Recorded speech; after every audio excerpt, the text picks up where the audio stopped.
Hello and welcome to the Wild Rift Summoner Series brought to you by Riot, Wisdom, and Nerd Street. I am your host for the day, Charmer, and I am joined by the amazing Raafaa as well as the wonderful Smax. Raafaa, how are you feeling about today's series of games? I'm a big fan. I don't have the big fan shirt on anymore as we did the tech rehearsal earlier, but I am looking forward to not only closing out the last few series of the major, but also getting a glimpse of the last teams that qualified for the regional championships. There still is that last chance qualifier, but it's down to 4 teams now, Charmer, and I'm excited to see who's going to merge out victorious. And Smax, how about you as well? How are we feeling about today's slate of games? Today is going to be a great day, Charmer. We're watching all of the rest of the series. We got 4 of them for all of your viewing pleasure and for our casting pleasure as well, because these teams have been super competitive all throughout yesterday, and I can't wait to see if they brought anything new and spicy for us today. Well, let's talk about the format for the event because we're going to highlight why these games are so exciting. We are on day 2 of the 3rd major. So as you're looking at this graphic, we are currently in the 3rd circuit and we're at the end of that 3rd circuit. But to recap how we got here, the 1st circuit was worth $10,000 in prizes and a couple of teams qualified for the second. The 2nd circuit, again, $10,000 in prizes, but 2 teams from there qualified for the North American Regional Championship. We'll highlight why that's important in just a moment. Today, again, $10,000 in prizes, and we know the 4 teams that have qualified for the regional championship. However, they're still competing for that prize money, and they're competing for seeding. Now, if your favorite team has not yet qualified, as they mentioned, there is a last chance qualifier October 1st through the 3rd, where the final 2 teams will make it to that regional championship. But let's highlight why the regional championship is so important, and that has to do with this prize pool. $100,000 for the entire Summoner Series. However, $70,000 of it is allocated for that regional championship, with first place receiving $30,000. And so the games that we're going to see today, they are going to align the seeding for that event, as well as this is the time for these teams to kind of showcase themselves and make a name. And so we're going to talk about the teams that are left, these teams that have qualified for that regional championship. We have Immortals and Cloud9 positioned in the upper finals of the upper bracket. This is a double elimination tournament, so those 2 teams, they've got a lock on that track to the grand finals. However, the lower bracket still has some teams competing as well. The other 2 teams qualified for the regional championship, Grilled Cheese and Sentinels, and that's actually where we're going to start today's broadcast. The Grilled Cheese and Sentinels, you got to win if you want to keep moving on in today's event, and so these are the rosters. Raafaa, I want to start with you. What do you think stands out specifically about these 2 teams? I'm going to start with Sentinels because I got a chance to catch up with Michael Udall yesterday after the games, and he just talked about how pleased he was with not only the growth of Sentinels, but also just the development and how much the scrims and the practice time that they've put in have shown on stage this time around. As we have to remind the audience and the fans at home that Sentinels is so far the longest standing roster without any changes ever since their first inception when they were 30k at the beginning of the Summoner Series back in July. But when it comes down to their opponents, I know that Sentinels have had really solid game plans. They've really put in a lot of time to prep for the first 3 to 5 minutes of the game. Their objective rotations are on point. But when you look at Grilled Cheese, Smax, I mean, these guys, after their first game against Johto, then they came out with a dynamite game plan.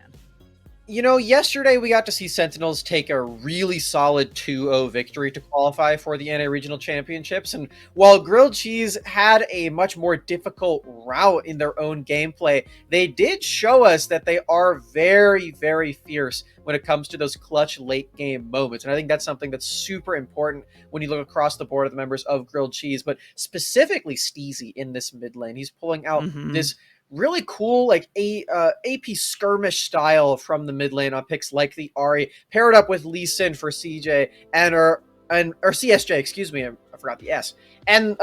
And for Annie as well, the snap engages on the Tibbers stun has been awesome to watch, and it's unlike any other player that we've seen so far. He's really making this Ahri work, which is a champion that I know Raafaa and I weren't very excited about. I know, Charmer, you've got your own personal bias there.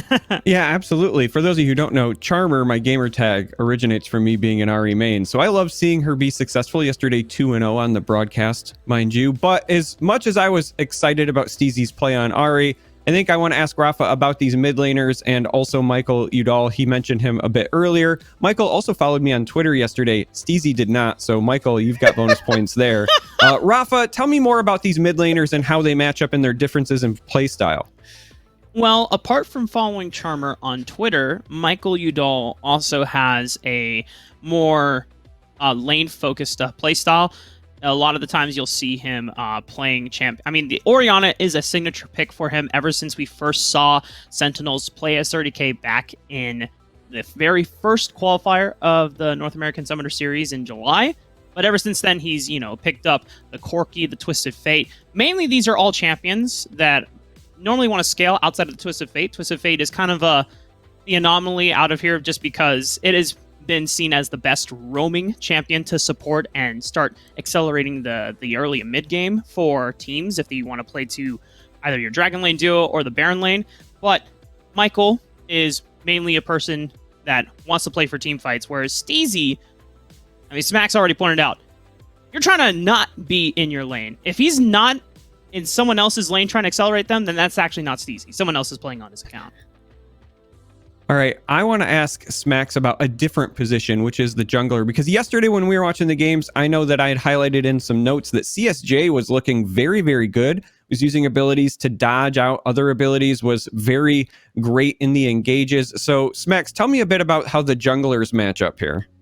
So as you can see, for Sheesh, both of these players are actually going to have a very high priority on this Camille and this Lee Sin. But CSJ specifically showed us this crazy Lee Sin strategy where they're just roaming around as a deadly duo with Lee Sin and Ahri. If you're landing the Resonating Strike or you're landing the Charm, either one of those, you will find that target in the early game. You have so much burst with that combination. I think with CSJ and Steezy, that is something to watch out for. We will likely see a very heavy priority on Lee Sin in this series specifically. Also, the winners finals as well, as we're going to get to that later. But I think the players that have really activated this early game jungle style are these two. And Sheesh as well is doing it on picks like Olaf that we got to see yesterday, where they built an entire composition around him succeeding on that pick.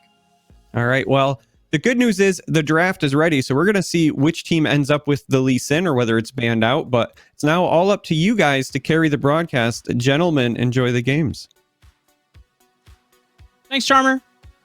And goodbye, Charmer. We'll see him once again at the end of the series. I know, I'm already sad. We were trying to hang out with him during the tech rehearsal, but then, homie's got a family to take care of as well, so... The way to bring him back is to follow him on Twitter. So make sure to do that. Well, I already did that, Smax, and it's not enough. So because it didn't make him stay for TFT, but maybe another time. As Grilled Cheese and Sentinels getting into this first series. Remember, this is not the lower finals, but the lower semifinals. It's Grilled Cheese and Sentinels. The winner of this will be taking on the loser of Cloud9 and Immortals, who will be playing after this series in the upper semifinals. And then through there, they'll be able to advance into the grand finals if you are making this lower bracket run through.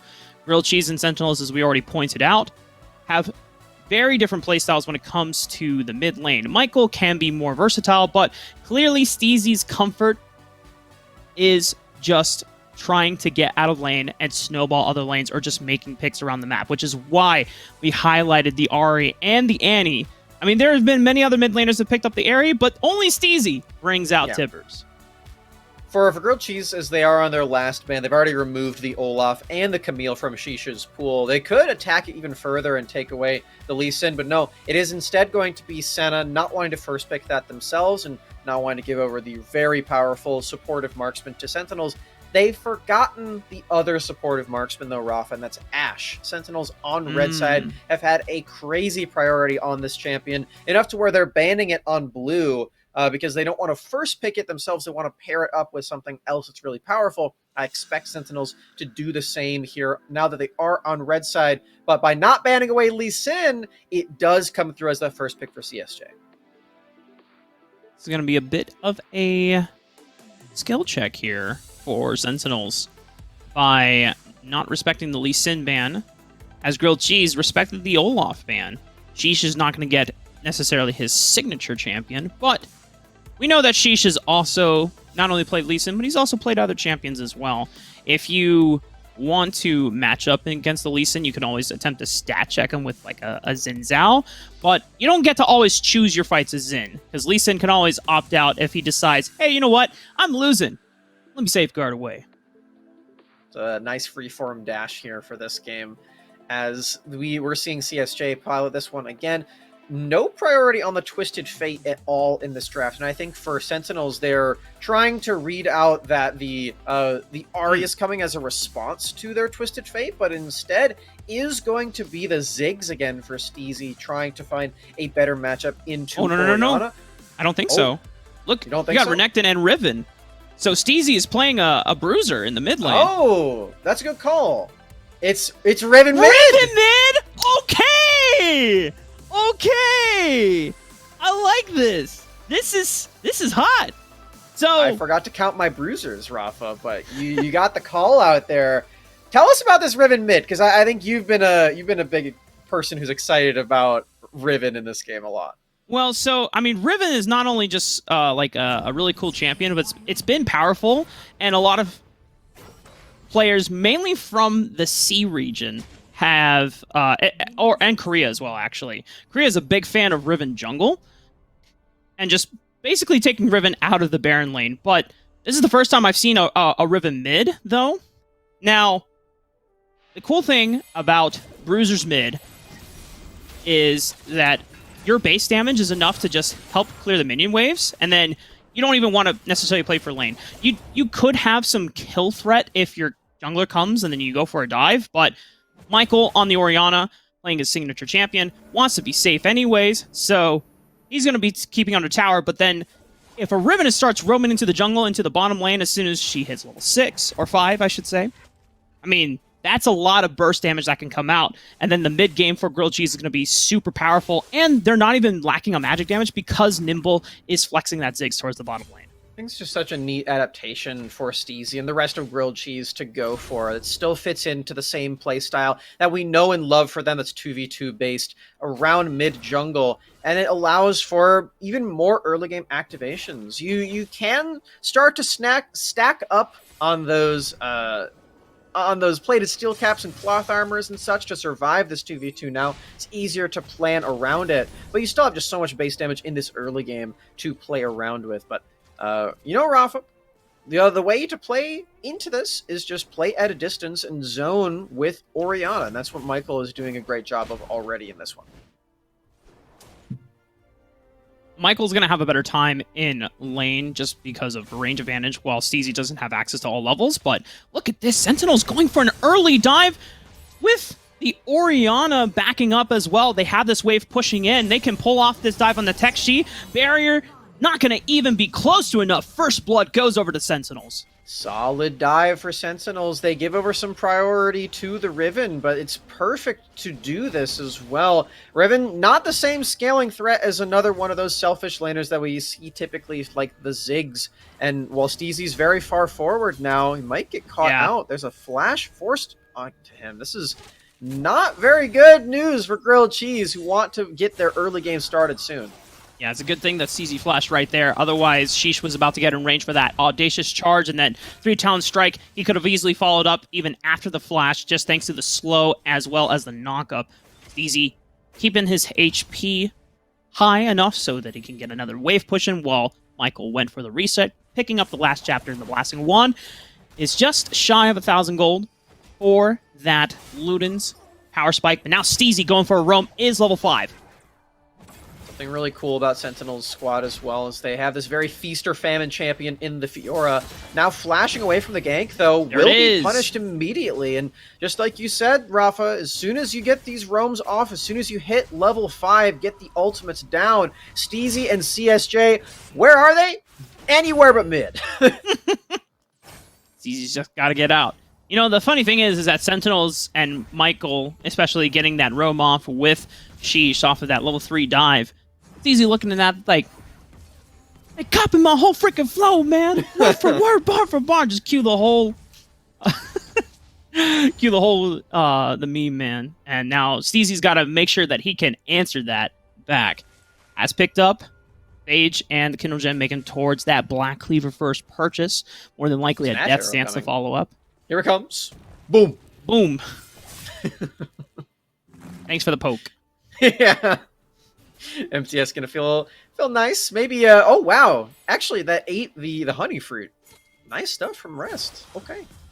Doesn't really lead to a kill or anything, but maybe will later. As Rest now underneath this turret, getting kicked into the wall, getting knocked into the wall. Nice. Just way too much crowd control for him to deal with. No flash, no heal available. Dragon's Rage into Satchel Charge into the concussive blows. I mean, poor Rest doesn't even get a chance to even try and escape. But at that point, when he's already low HP before the execute, like, there's no point in burning summoners here. Sentinels are going to go for Rift Herald off of the amount of members that went for that bottom lane dive. Grilled Cheese will be able to secure the first dragon. Rift Herald going over to Sentinels, though. I imagine when already 4 people from Sentinels on the top side of the map, they can look for this Rift Herald crash into the Baron lane. Another Ash Arrow lands onto Tekshi. Audacious Charge onto Steezy. They got to make sure they kill Tekshi, though, and nice Wild Growth is going to keep Sheesh alive. Steezy has the Blade of the Exile popped. Wind Slash to follow, not quite yet. The rest of the members of Grilled Cheese come up, but the Baron turret is already destroyed, Smax. Nimble walked all the way up from the Dragon Lane to get there. A world's journey for the little Yordle like him, called Lord of the Rings at this point. Doesn't get to drop the ring into the fiery furnace, but he does miss out on a bunch of these minions in the Dragon Lane as we see Rest able to impact the map from the Dragon Lane as the arrow comes through once more. I think this is one of the coolest things about the way that Sentinels prioritize this pick, as you can see it weaving on in again. Another expert dive. Sheesh even gets to survive, and that's first brick for Sentinels. It looked even a little scary for Sheesh as he went onto Steezy instead of just pile driving the extra burst damage onto Tekshi, but I wonder if that gave enough time to basically tell Steezy, hey, back off. You can't get in this fight. Being able to also knock back Tekshi with that Crescent Guard since he had already challenged Steezy in that 2-man dive. Now Sentinels, all this action, Grilled Cheese has been able to equalize it, though, thanks to their efforts not only ganking MTS with Steezy as well as the bottom lane dive.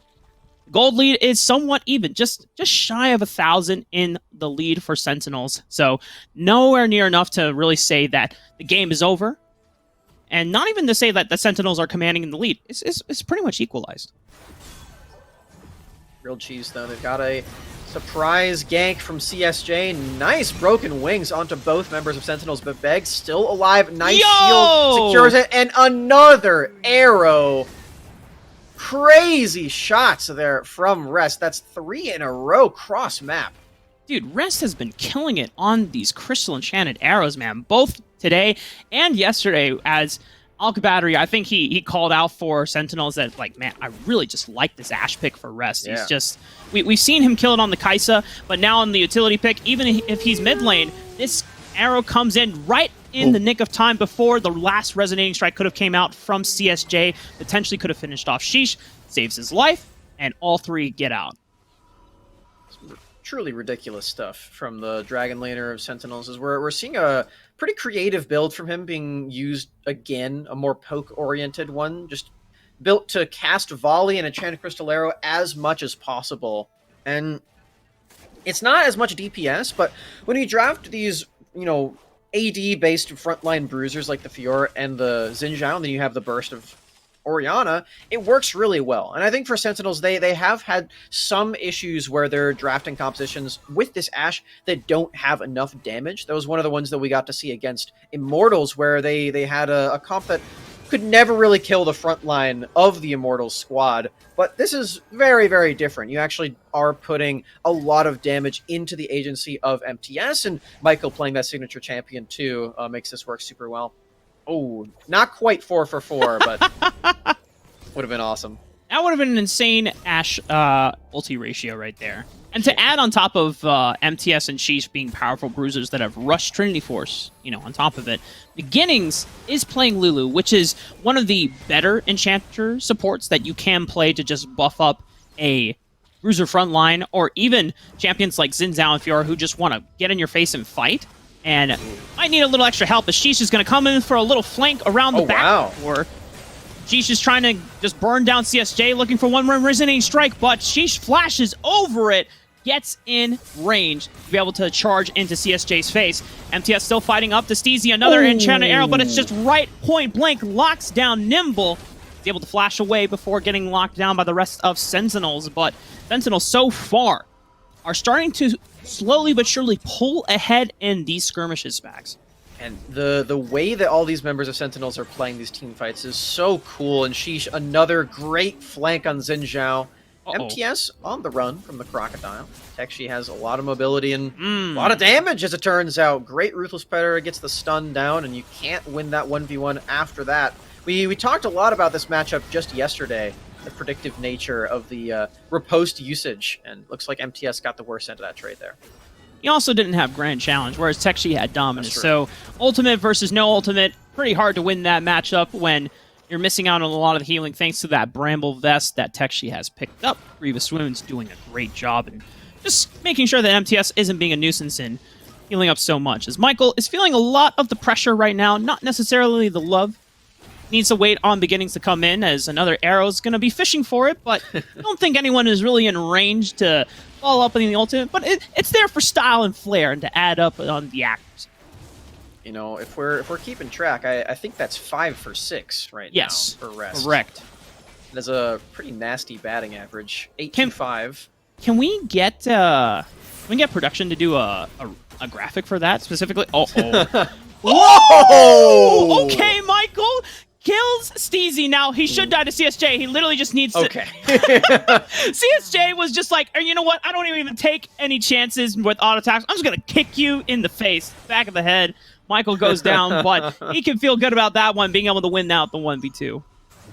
Michael is just so crazy on this champion. This is why we've been hyping this up so much. That's 6 for 7, by the way.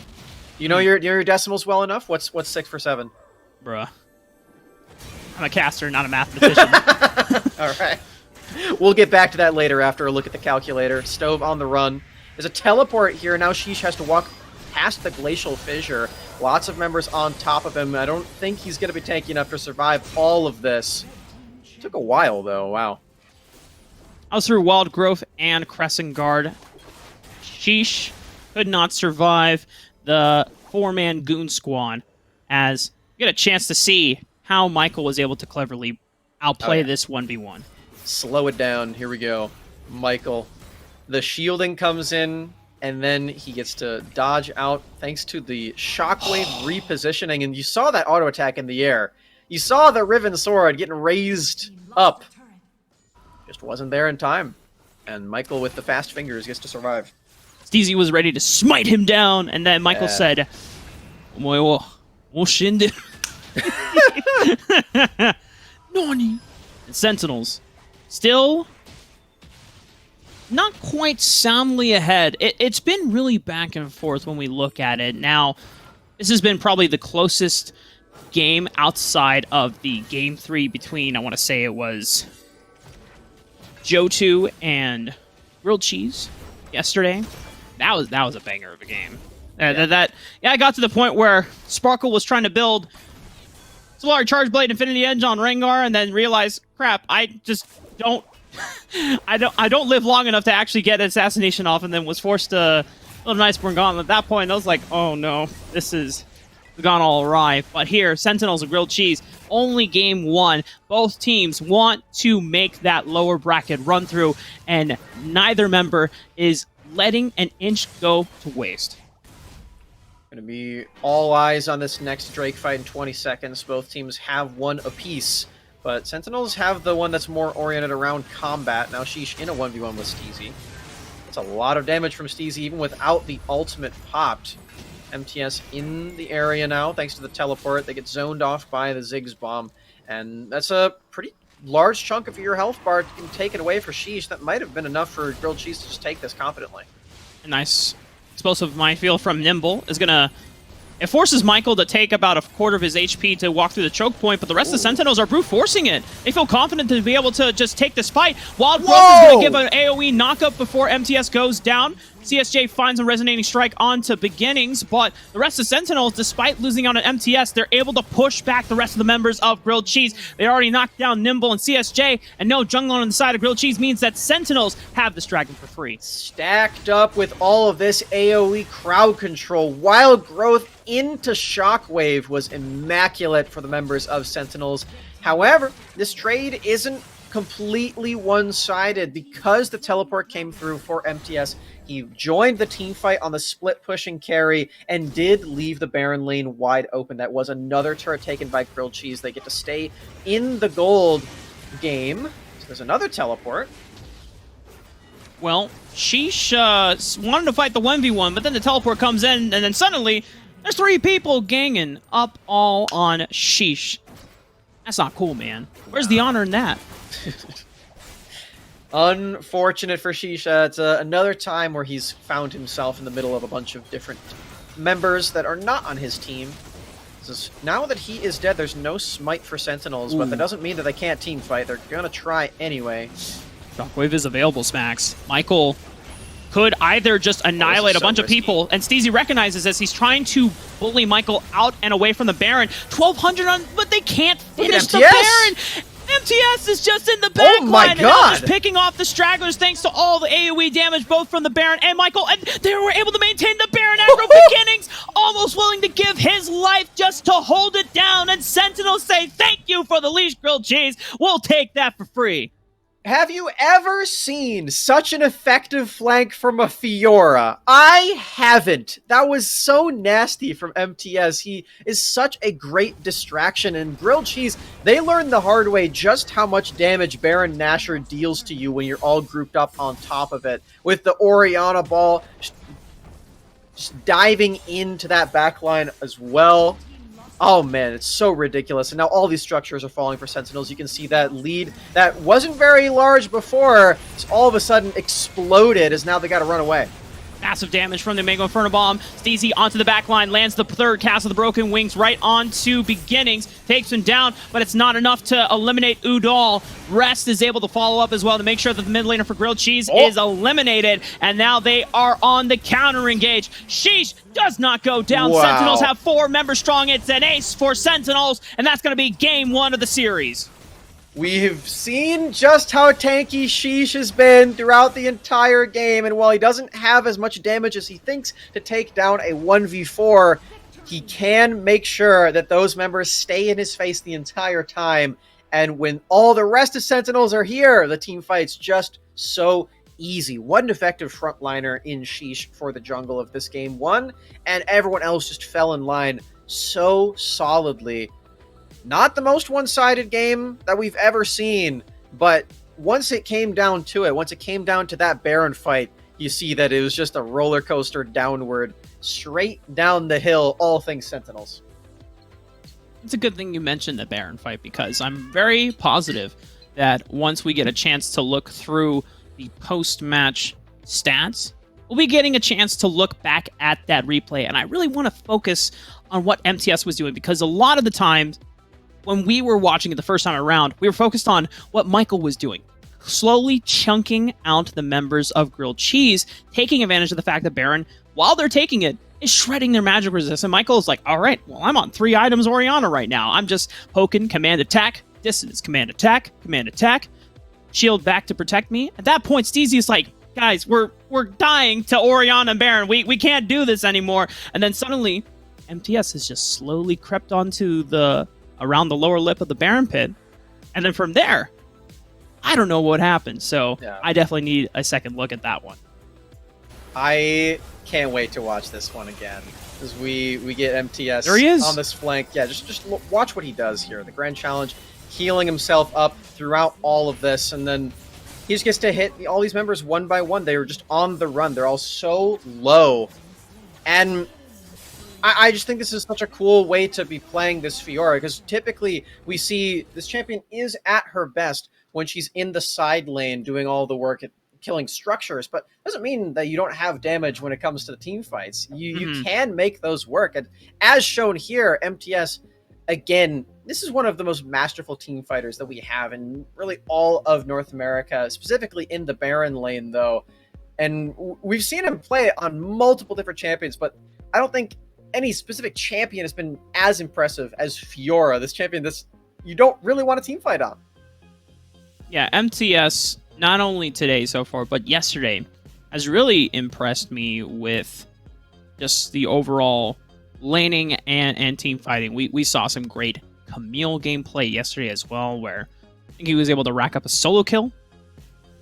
And heading into this next game, grilled cheese, I'm not sure if they're going to be taking blue side once again, but Notice has this Fiora coming in as the last pick for Sentinels on the draft.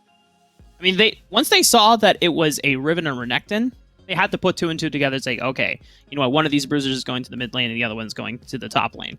Unfortunately, MTS, we don't know who's going to be your matchup, and says, I don't care. I'll smash with Fiora either way. And lo and behold, apart from the one solo kill, not having Grand Challenge against Tech Shi's Renekton when he had the ultimate advantage with Dominus available, MTS played a very, very solid Fiora, and it's not that often we get to see solid Fiora gameplay in NA. It's a hard matchup into the Renekton, but he made it work in those team fights. I think that's so cool. And for Sentinels as well, I mentioned before that Rest typically goes for the cooldown build, where you're just spamming your abilities over and over. Actually, didn't end up doing that. He went for the Muramana into Blade of the Ring King, so was actually more focused on the DPS style in the end. I think that's really neat for him. He ended up with a Solari Charge Blade too, so the auto attacks were more important to him in a game like this.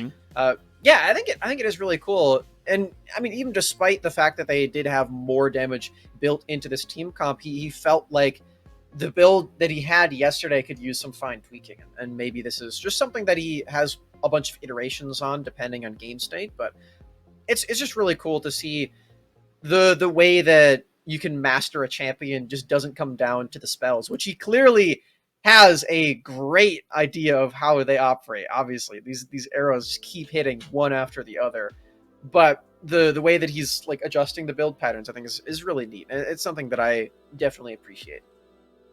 And I think something that Grilled Cheese might be looking to adapt to if they take note of what happened in Game 1 and what Sentinels did that kind of threw us for a loop even. I mean, we know that Sheesh, when he was playing the Olaf yesterday, was able to pull off 2 back-to-back dives once he was closer to the level 5 power spike. But they rotated Michael out of mid lane after getting the shove, going for the crab, and immediately coordinated that with a beautiful slow push that MTS had built up into Tekshi, went for that dive, gets first blood for Michael, and they do it again just a couple minutes later after the dragons being, the objectives had been secured, pairing that up with the Rift Herald. There's a lot of objective-focused gameplay where we're starting to finally see players and teams going more for dives in the early parts of the game, because normally the dives don't come in until after the Rift Herald is secured, but seeing it before the 2-minute mark is how, when you look at the rest of the global Wild Rift scale, see the C region and the C champs, and I know we talk about it a lot, but literally it's been me and Smax's inspiration for the past week or so as they've been going through the play-in stages. Everyone is fighting as early as level 2, man. Like, they get level 2. Even before that, like level 1, there was a all-out level 1 skirmish as they just all met up in the river, and it's like, all right, let's go, fight time. But a lot of the times, junglers will hit level 2 or even level 3 just as off of a simple red buff Raptors clear, go to mid, and then just immediately start to fight. Or they'll look to skirmish or even invade, and that's something that we don't see a lot. I want to see if CSJ is, instead of opting in for the cross map, which is what they did in game 1, where CS went for the bottom crab, She's goes for the top crab, and therefore CSJ is already kind of relegated to the bottom side of the map and can't really interact with the top side.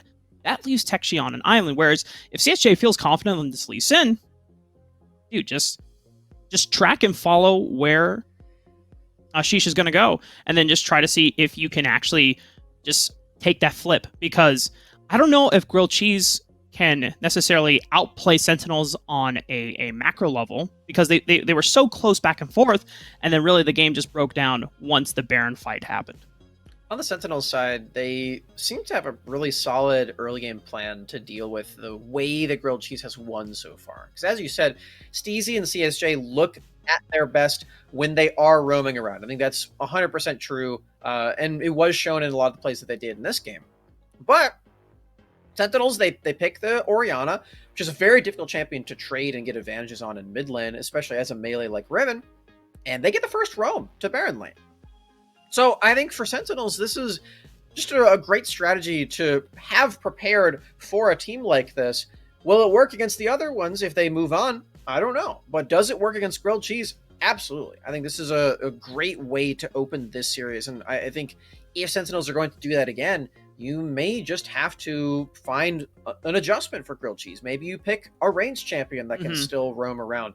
The Ahri was available. It might not be the best matchup into Orianna, but at least you don't get bullied out that hard at level 2.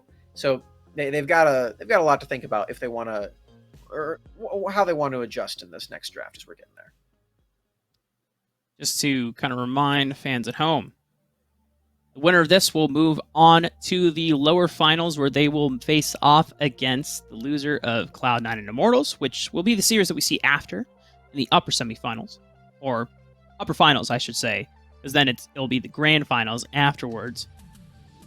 Grilled Cheese banned the Camille, Olaf, and Senna in game 1. Sentinels banned out Varus, Gragas, and Nami. Now, Grilled Cheese, they can opt into taking away either something like the Ashe away from Rest to prevent him from being able to assist on initiation and picks even when he's not there for the dive, or they can continue just holding on to the Camille, Olaf, and Senna and look to run it back and just have a different game plan going into game 2. I was really surprised that they didn't ban Ashe for Grilled Cheese. I think that's something that they should look to do, because while Rest wasn't the big carry, and he wasn't the person who was popping off very clearly in the team fights, in most of them, the utility that this champion provides, and that it opens up for Beg to play too, because I think they're very keen on locking in Lulu with it. They've done it every single time that's available. I think banning Ashe maybe over Senna or maybe over Olaf either. Both would work quite nicely. So the Nami's going to remain as the ban for Sentinels, and we're expecting a run back as long as Grilled Cheese don't change anything. Sentinels don't have to either.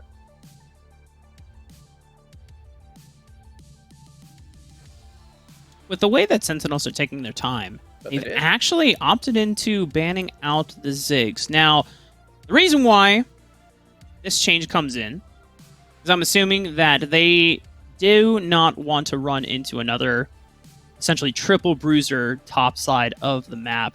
Yeah. And Nimble being on Ziggs means that he was kind of acting in a similar manner of Rest, where he's not really necessarily interacting with the fights that are occurring, but he can always join because Make Inferno Bomb, not completely global ultimate, but long range, can participate and just chuck an ultimate ability, participate in the fight, get some AoE damage, and also prevents the huge wave clearing that comes out from Grilled Cheese, because Sentinels did have a difficult time of trying to siege down turrets while Ziggs was still available. They locked down the Varus ban, though, so this means the Gragas is open this time around.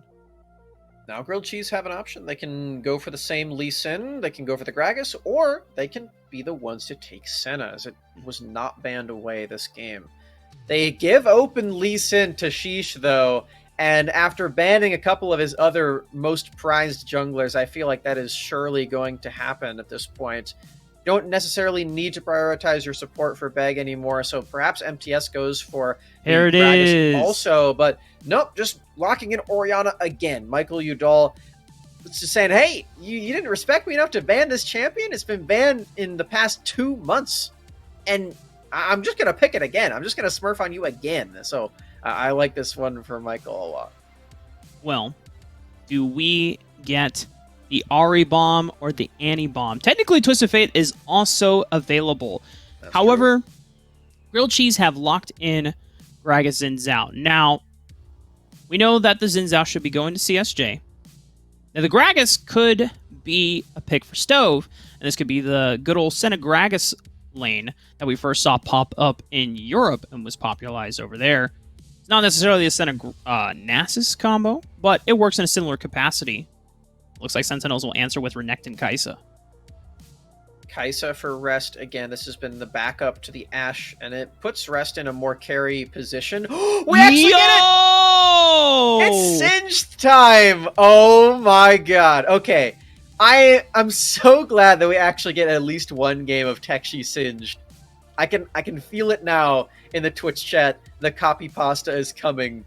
What is it? I feel like the cheese is less grilled and more singed. The singed cheese coming out from Tekshi. Oh man. Singed changes up the way that teams have to play into a composition now, like Grilled Cheese have. Because normally, when you have champions like Kai'Sa and Renekton and Lee Sin, y'all just want to go in. Everyone wants to dive bomb them. You want to hit Nimble in the back line. But then, suddenly, you start smelling something. You're like, what is that? It smells like singed cheese. And then suddenly, your HP is dropping. And you're like, oh god, what is that? And it's the poison. Because Tekshi is just running around on his surfboard. Shout outs to Beyonce and Jay-Z. And just really just causing so much trouble for you in these skirmishes, in these team fights. And it's something that, like, if you're not used to playing Singed, you don't notice it until it's too late. This champion is just so funny. I'm so glad that we're getting it, because it's really just everything about him that makes it difficult to play melee range. Because yeah, you've got the poison. The don't chase Singed mantra remains true, as it has for the past 11 years, really. But the flip as well is so solid, and you get to do a bunch of different things that are completely unique to him. And against MTS on this Renekton, yes, you are giving over a really powerful champion just right off the bat. But the cool like uniqueness is something they can really throw a wrench into the plan. Another interesting thing that we just saw happen: Rest and Beg started Gromp. Kind of cool. They get more gold and experience just off of that jungle camp, and they get to come to lane at level 2. It's something that we've seen in, you know, if you know the history of League, there is a meta at the time where bottom laners would start out one of the junglers' camps. I think it was the Krug camp. Yeah. Just to get a little bit of XP because it was so free and easy. And look at this! CSJ and Steezy matching and tracking Sheesh this time around in the jungle path, saying, you know what? We have the champions that can stat check you. Oh, but Sheesh lands Resonating Strike! Oh! Sheesh picks up First Blood! Sheesh! The Flash Slam, too. That was smooth. And the Sonic Wave connecting as well. Sheesh punishing Steezy on the signature Ahri pick in the early game. That's so cool, man. And again, Sentinels have this strong early game plan of how they want to shut down Ahri. I really love this, as we get to watch Sheesh's mechanics one more time. Safeguard over the wall, lands a Resonating Strike, goes in, and then says, all right, Ignite is ticking down. I don't want to walk away without getting the kill. Yeah. Goes in. That was Tempest Flash, too. That was casting the ability. He held his hand up in the air before the flash came out. Very quick on the mechanics there, Sheesh. I'm appreciating the Lee Sin love. One other thing that I think that's really cool about the Gromp start that I want to bring this up again because I think this is genuinely just a really nice adaptation is they're going for the Gromp again. This is not a very valuable camp to take as a jungler. You're playing a lot of melee AD champions in the jungle, and with the cleave auto attack nature of this game, you get a lot more value out of taking the AoE camps because they're a lot easier to take. And Krugs give you the most gold out of every camp as well, so you want to be going for those all the time off cooldown. That Gromp just stays alive the entire game, unless you send your laners to go kill it. And I really love an adaptation like this, just getting all of these resources, maximizing them on the map, and you can see even though it's just 1 kill to 1, Sentinels have a slight gold lead because of that nice maneuver that they're going for again. Yeah, you look for the goal difference between Rest and Stove, since Nimble is playing the Fasting Senna while Stove is picking up all the gold in this lane. It's a solid 500 gold lead just off of picking up 2 Gromps right now. Normally, when you're playing Kai'Sa Lulu, you do have a kind of a bully lane advantage, but Senna Gragas is notorious for just being so damn hard to push out thanks to the sustain both from Piercing Shadow as well as just Gragas' innate sustain. They're not going to waste their time trying to go for harass. They're going to maximize their time, shoving out the lane insanely fast, and then going off the Gromp. And all this pressure from the bottom lane allows Sentinels are going to be able to pick up this dragon for free. Oh, CSJ. Oh, well, he still wants to go for the fight. Sheesh just says, you know what, I want out. Dragon's Rage away, but explosive cast follow-up from Stove picks off beginnings, and now Rest is on the run, and there's Tekshi with the flip. Come and drink a drink of this poison, baby. That's going to be Rest going down.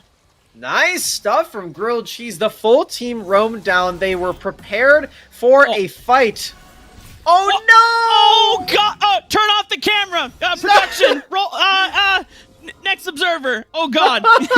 just turn away! Oh!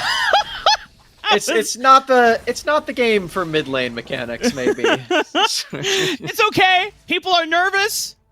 There's a lot of stakes at hold, and sometimes a missed ultimate or skill shot will occur. It's okay. We move on. She picks up the Rift Herald, and life continues, Smax. Life continues. It moves on, whether you like it or not. Sentinels, they may have missed Shockwave, but they do get both neutral objectives in the first 5 minutes, and I think this is going to balloon that gold lead that we mentioned before, because typically you see that trade Drake for Rift Herald. Sentinels get both thanks to that fight that Grilled Cheese went for. They get a couple of those kills and maybe another one. Wow. Beautiful stuff from Sheesh. Yeah. See, that was the oh my wa Moshinderu moment right there, you know? Steezy was so focused on trying to get Michael, he didn't see Sheesh come right from the back line. As CSJ says, get off my turret, guys. I gotta protect this. Singe just making huge strides in the mid lane. That's so funny. Just gigantic. There are seconds where he's just not even on the ground. This is a very fast champion that we're getting from Tekshi with Ghost. You know, you say ground, and I immediately realized that there's one powerful tool in Singe's kit, which is right there. There it is. It worked ground. That prevents Tekshi from, or usually any opponents from being able to get out with the dash as it holds MTS long enough. He's still really beefy to take down. Had to burn Flash and the Dominus, still held on to the barrier. But in these team fights with champions like Lee Sin, like Renekton, and even Kai'Sa to an extent, who all have some type of mobility spell, you throw down that adhesive, no one can cast summoner spells, no one can cast their mobility spells, and that's great to have to neutralize them. Not to mention if you flip them into the goop, it gets a nice root on top of being grounded, so just great stuff all around for Singed if you can play this well, and we know Tekshi is a very skilled Singed player. It's one of the champions that got Grilled Cheese to this tournament in the first place. Now qualified for top 4. They haven't pulled it out in the entirety of the major, but they're on the potentially last game. Do it They've again. already qualified. They've got to do it. It's easy. Oh my god. Oh, look at this burst damage. Oh She's my flashing God. in after the safeguard, just be able to close the distance, not giving Steezy a chance. What? And sheesh! He's just popping off in this Lee Sin, man. 2-1 game. That's a lot of respect from you, Raafaa. I know that's not something that you say very often, but I know. when the time comes. Dude. First of all, like, I appreciate Sheesh whenever he makes plays, but if he's doing it on Lee Sin, you gotta do it 2 times for the homie, man. That's Lee Sin's my favorite champion. Oh god. Nimble's dead. Don't do it. Don't do it to him, Sheesh. They've already had enough. Let them live. 6,000 gold ahead for Sentinels at 8 minutes into the game, and Steezy wants to look for more. Nice charm with the flash from onto rest, but not enough damage thanks to Beg's utility. Now both members are trying to get out as she smites him down. Now in a duel with CSJ, can Rest avoid the melee auto attacks from the spear? He can. A double kill for Kaisa, and Sentinels get all of those kills and more as the Drake has just spawned. Bro, it's just a sheesh gap, man. He's playing this Lee Sin so freaking well. And Sentinels, every time that Grilled Cheese try to go for a play, the Sentinels are just right there to counterattack or just even equalize the odds. First game, Smax, it was neck and neck.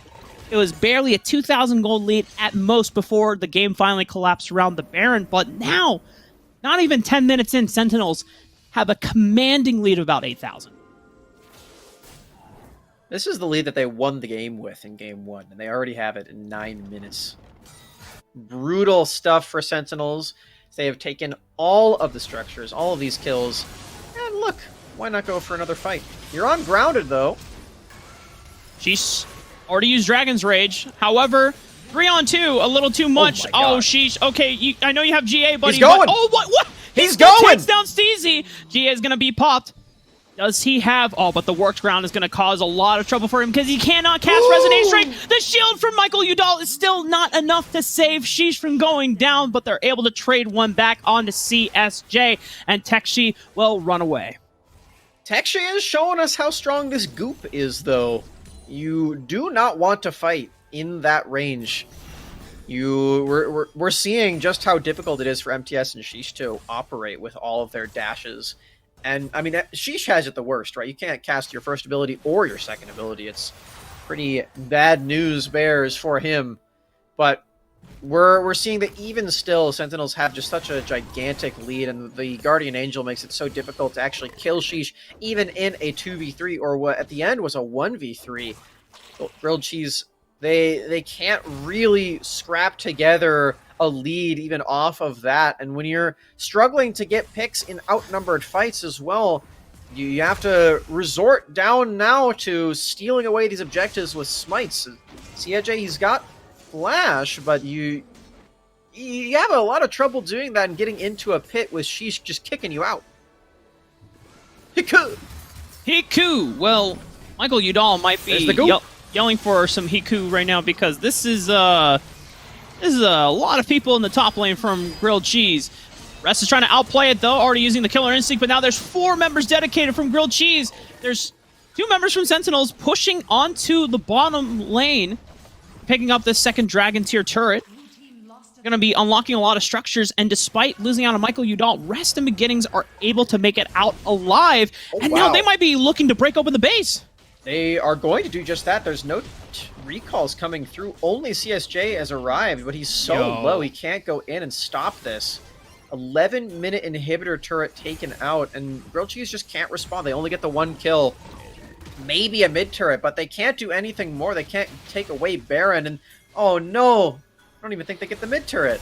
Steezy has been routed off, has to flash away, still has a Spirit Brush available. Sheesh looking to close the distance with Safeguard, has to flash away, but huge shockwave from Michael Udall will clump up CSJ and Stove. More flashes are being burned. The rest of the Sentinels are looking for the chase. They're on the pursuit. Rest picks up a triple, looking for more, picks up the quadra, and Sentinels picks up the ace. The Bear might be the next objective on the table, and with that, It is a 15,000 gold lead, Smax. You have to imagine that Sentinels are moving on. Get you a Dragon Laner that can do both, Raafaa. He can get the quadra kills on the assassin carry Kaisa, and he can play supportive. He can be the stay-at-home bot laner on Ashe as well. This guy knows no bounds with the champion pool, and it's so cool every single time for Rest. Quadra kill, man! Can you believe it? Sentinels, they've got just such a huge lead at this point. Grilled Cheese have fought valiantly, but you can't overcome the scaling power of a team that's been together through thick and thin. Can you just take a look at the gold leads on each of the individuals? Overall, like, it's 16,000 for Sentinels, but 5,000 of that is on the jungler and Sheesh, as he's just opting into the 1v4, almost takes out Steezy and gets out away with it clean. Michael flashing, potentially looking for that command dissonance. Oh! Doesn't find Steezy, but the Dawning Shadow is not going to keep Nimble alive, as he's already been routed off by Rest, going in with the killer instinct once again. Looks up for the second triple of the game. Oh, come on. Go for the Penta. Don't end the game quite yet. Just rack up the KDA, guys. And it looks like she says, you know what? It's time to move on. Let's close it out here. Let's take our W. Congratulations to Sentinels. They will be moving on to the lower finals, or they will be awaiting to take on Immortals or Cloud9. Well played to Sentinels, and while Rest didn't quite get the pentakill in the end, already did enough damage to help Sentinels move on and help us get to talk to Charmer a little bit early. True! Charmer, return to us, friend. Man, you two are very excited to talk to me. And I don't know if I should be concerned or flattered, but nonetheless, you get to hear from me. What a fantastic series by Sentinels. They have shown a lot of growth, in my opinion, for this major in particular. You can tell they've put in the work. I'm excited to see how they are going to fare in their next series. It won't be the next one we're watching. Obviously, we're going to be seeing Immortals take on Cloud9, but Sentinels is just on the right upward trajectory at the right time, in my opinion, because they are already qualified for the North American Regional Championship. And so here, if they can kind of push themselves to the limits, they'll be, I think, carrying a lot of momentum when they do finally get there. But they're just showing consistent growth. And what I really liked about that was there at the end, they had a bit of a lead, but there was a sequence where Grilled Cheese was kind of trying to come and contest that Baron, and they were coming through that kind of bush choke point, and Sentinels collapsed like as a group of 5 immediately, and then that's what resulted in the quadra kill, because they were just stuck in that little tight foxhole and you can't get out of it at that point. And so Sentinels made short work of it, turned it into, they 3-manned the Baron while the other 2 pushed just to speed up the pace of the game. Just overall great performance by them, but we're going to see them later. So you gentlemen know we are going to see Cloud9 taking on Immortals in just a little bit. And that one should also be very exciting because of different reasons. Cloud9 is another team like Sentinels that is trying to find an identity. And we'll talk about that in just a little bit. But we're going to be taking a break first. So don't go anywhere. When we come back after a short break, we're going to have Cloud9 taking on Immortals. It's the upper bracket finals. Don't go anywhere.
Welcome back to the Wild Rift Summoner Series, brought to you by Riot, Wisdom, and Nerd Street. I am still your host, Charmer, once again graced by Raafaa and Smax, and we are getting ready to see the upper bracket finals. This is going to be Cloud9 taking on Immortals, and there's a lot to be excited about here.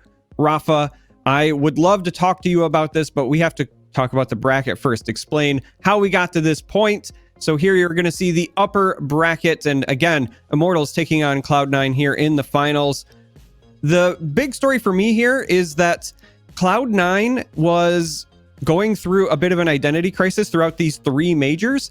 We've seen player swaps, we've seen position swaps, and yet they keep winning. So we know they've got raw talent, and we're hoping that we can see them put that on display here. Again, lower bracket, we just saw the kind of conclusion, if you will, of that. It was Sentinels moving on. The winner of this moves on to the grand finals. The loser will drop down and play Sentinels in the lower bracket. But I want to talk to you now that we've covered the bracket, Raafaa, about Cloud9 and about this matchup. And again, that kind of identity crisis that they're facing as they progress through the Summoner Series.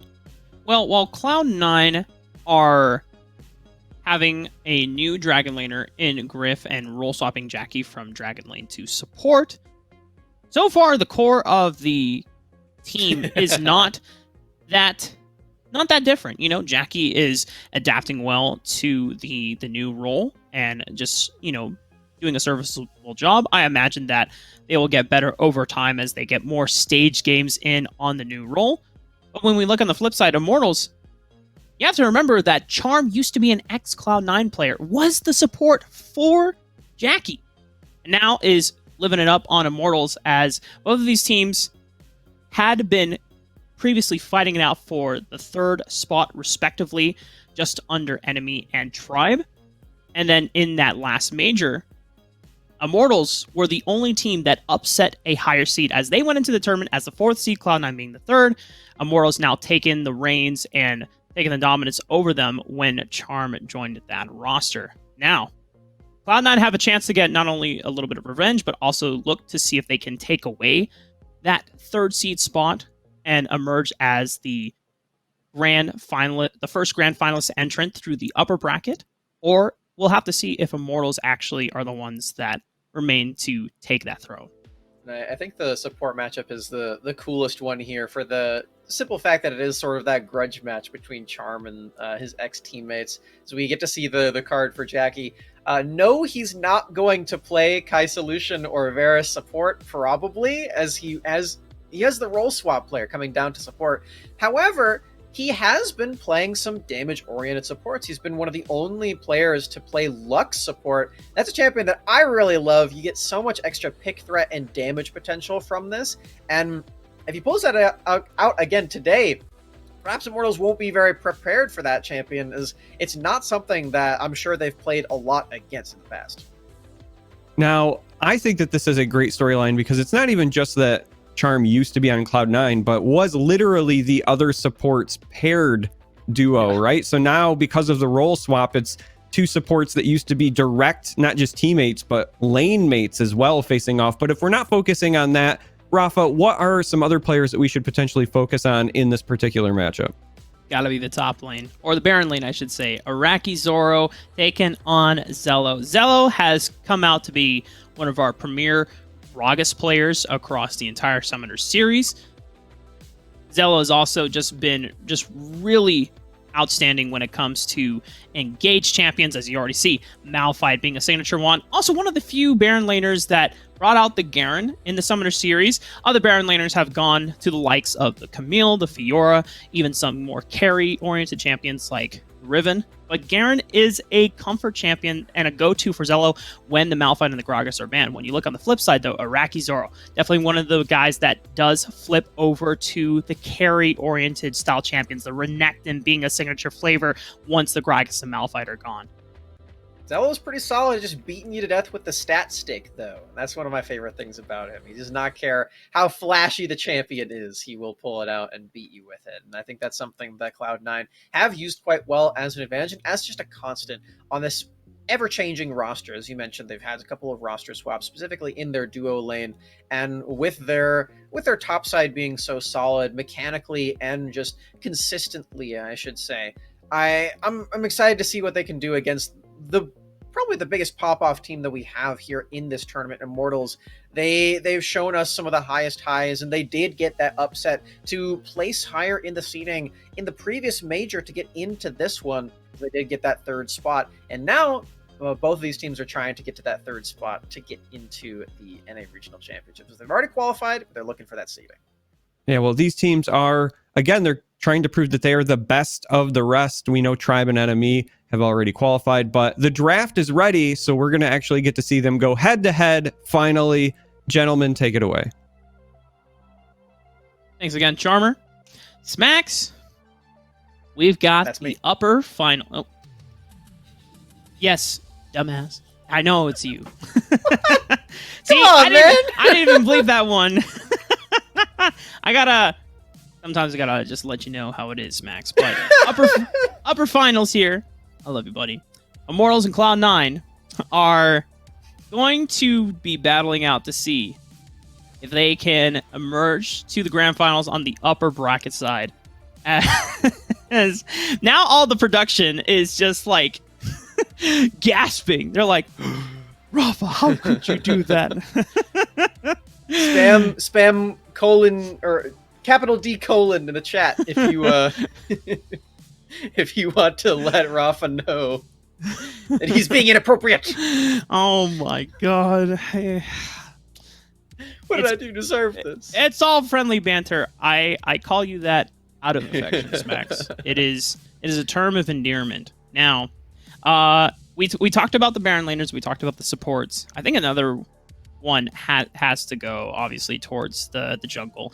Yikes being one of the few junglers that plays Pantheon, especially the only jungler that has really invested time into the Pantheon, at least on stage, which has been mostly a jungler that is primarily played in Europe. Whereas Tarzan was our first Graves player in the Summoner series, just bringing a little bit of the carry jungle flavor, where saying, you know what, not going for the early pressure, looking to mainly be a scaling-oriented jungler.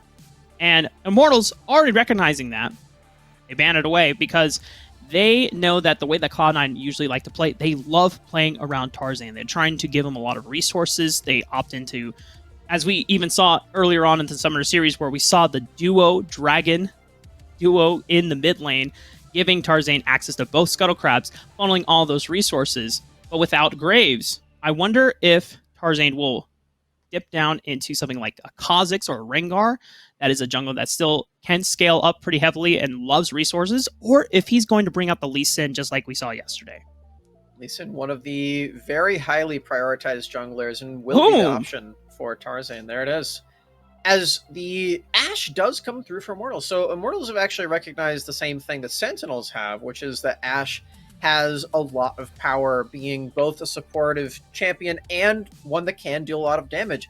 I'm wondering now if Game is going to be pulling out the same sort of build that we saw from Rest, as they are going to be picking Lulu with it. This is that same duo, and they did lose to it against Sentinels yesterday. The Immortals in this matchup actually are the only team that have lost a game in this tournament, in the upper finals, and Cloud9, they've clean swept through everything. They're locking in Misfortune.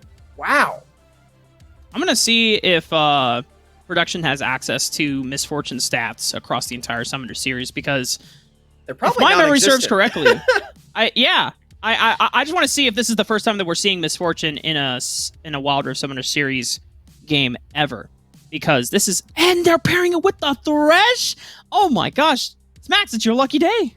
It is my lucky day. Now, I'm not that big a fan of Misfortune, so maybe Griff can surprise me with this, but I do love me some Thresh. And the thing that I love most about this champion is the consistency that it provides with Flay and Dark Passage. I think both of these abilities are phenomenal to use. I don't find a lot of consistency with Death Sentence in the box as much. So I think he's sort of just a two-trick pony, as we are seeing Death Sentence as the start for Jackie. Trying to get over this wall. I think you are correct. So far, the consistency for Death Sentence not proving out. And it does mean that Jackie's level 1 is not as potent, not starting out the Flay. Not sure how much it will change the outcome of this laning phase as Charm and Goom already trying to take advantage, but the Death Sentence will land onto Goom, and hey, if you can land them, you can take it. Huge trades. It's a big gamble, Smax. You either go big or you go home. Or you take Flay and go big every single time, because that spell is actually good. I am I wish I was joking, but I really am not. That ability is very, very good. We will see Jackie's skillet now. A lot more pressure in this lane, especially if you land that spell, but it's really tricky to actually do. It's such a thin skill shot to hit on the side of Death Sentences. In the classic mid lane scuffle, Tarzan doesn't want to stick around for too long, as actually there's a third player in the game. Oh, but look at this! Well, beautiful, clean play from Cloud9. Jackie being able to connect on the Death Sentence to Charm as they follow up with the Resonating Strike from Tarzan, destroying their former support player. First blood for Cloud9. Majority of the pressure is on the bottom side, so the Scuttlecrab will go over to them, whereas Yikes is going to secure the top Scuttlecrab. I thought he already did, but it looks like he had helped shove in an extra wave, and they're going for the dives. This is exactly what I want to see. If you're playing Lee Sin, they force out another flash. Tarzan dashing in with Safeguard, trying to zone out Goom and Charm. So many summoner spells just based off of pressure right now as Goon in a 1v1 with Meals, he wins out. Meals gets taken out, but I imagine the Hoon can't survive too much longer. Perhaps the angle is to attempt and execute. And it actually comes through. Huge for Hoon. Doesn't give the kill over to anyone on the side of Cloud9. That's ridiculous stuff, as we're going to get another look at what I believe is the great hook from Jackie and the dive thereafter. Oh, it was just running down Charm, and Charm thought that by dipping into the bush would have been safe, but they had already preemptively warded it out, so they had full vision going in for that skill shot. And then, of course, so easy to land all of Lee Sin's abilities when your support has all the crowd control lined up for you. Cloud9 off to a pretty great start. Truly, this is very impressive stuff from them. I'm so far loving the use of the Thresh.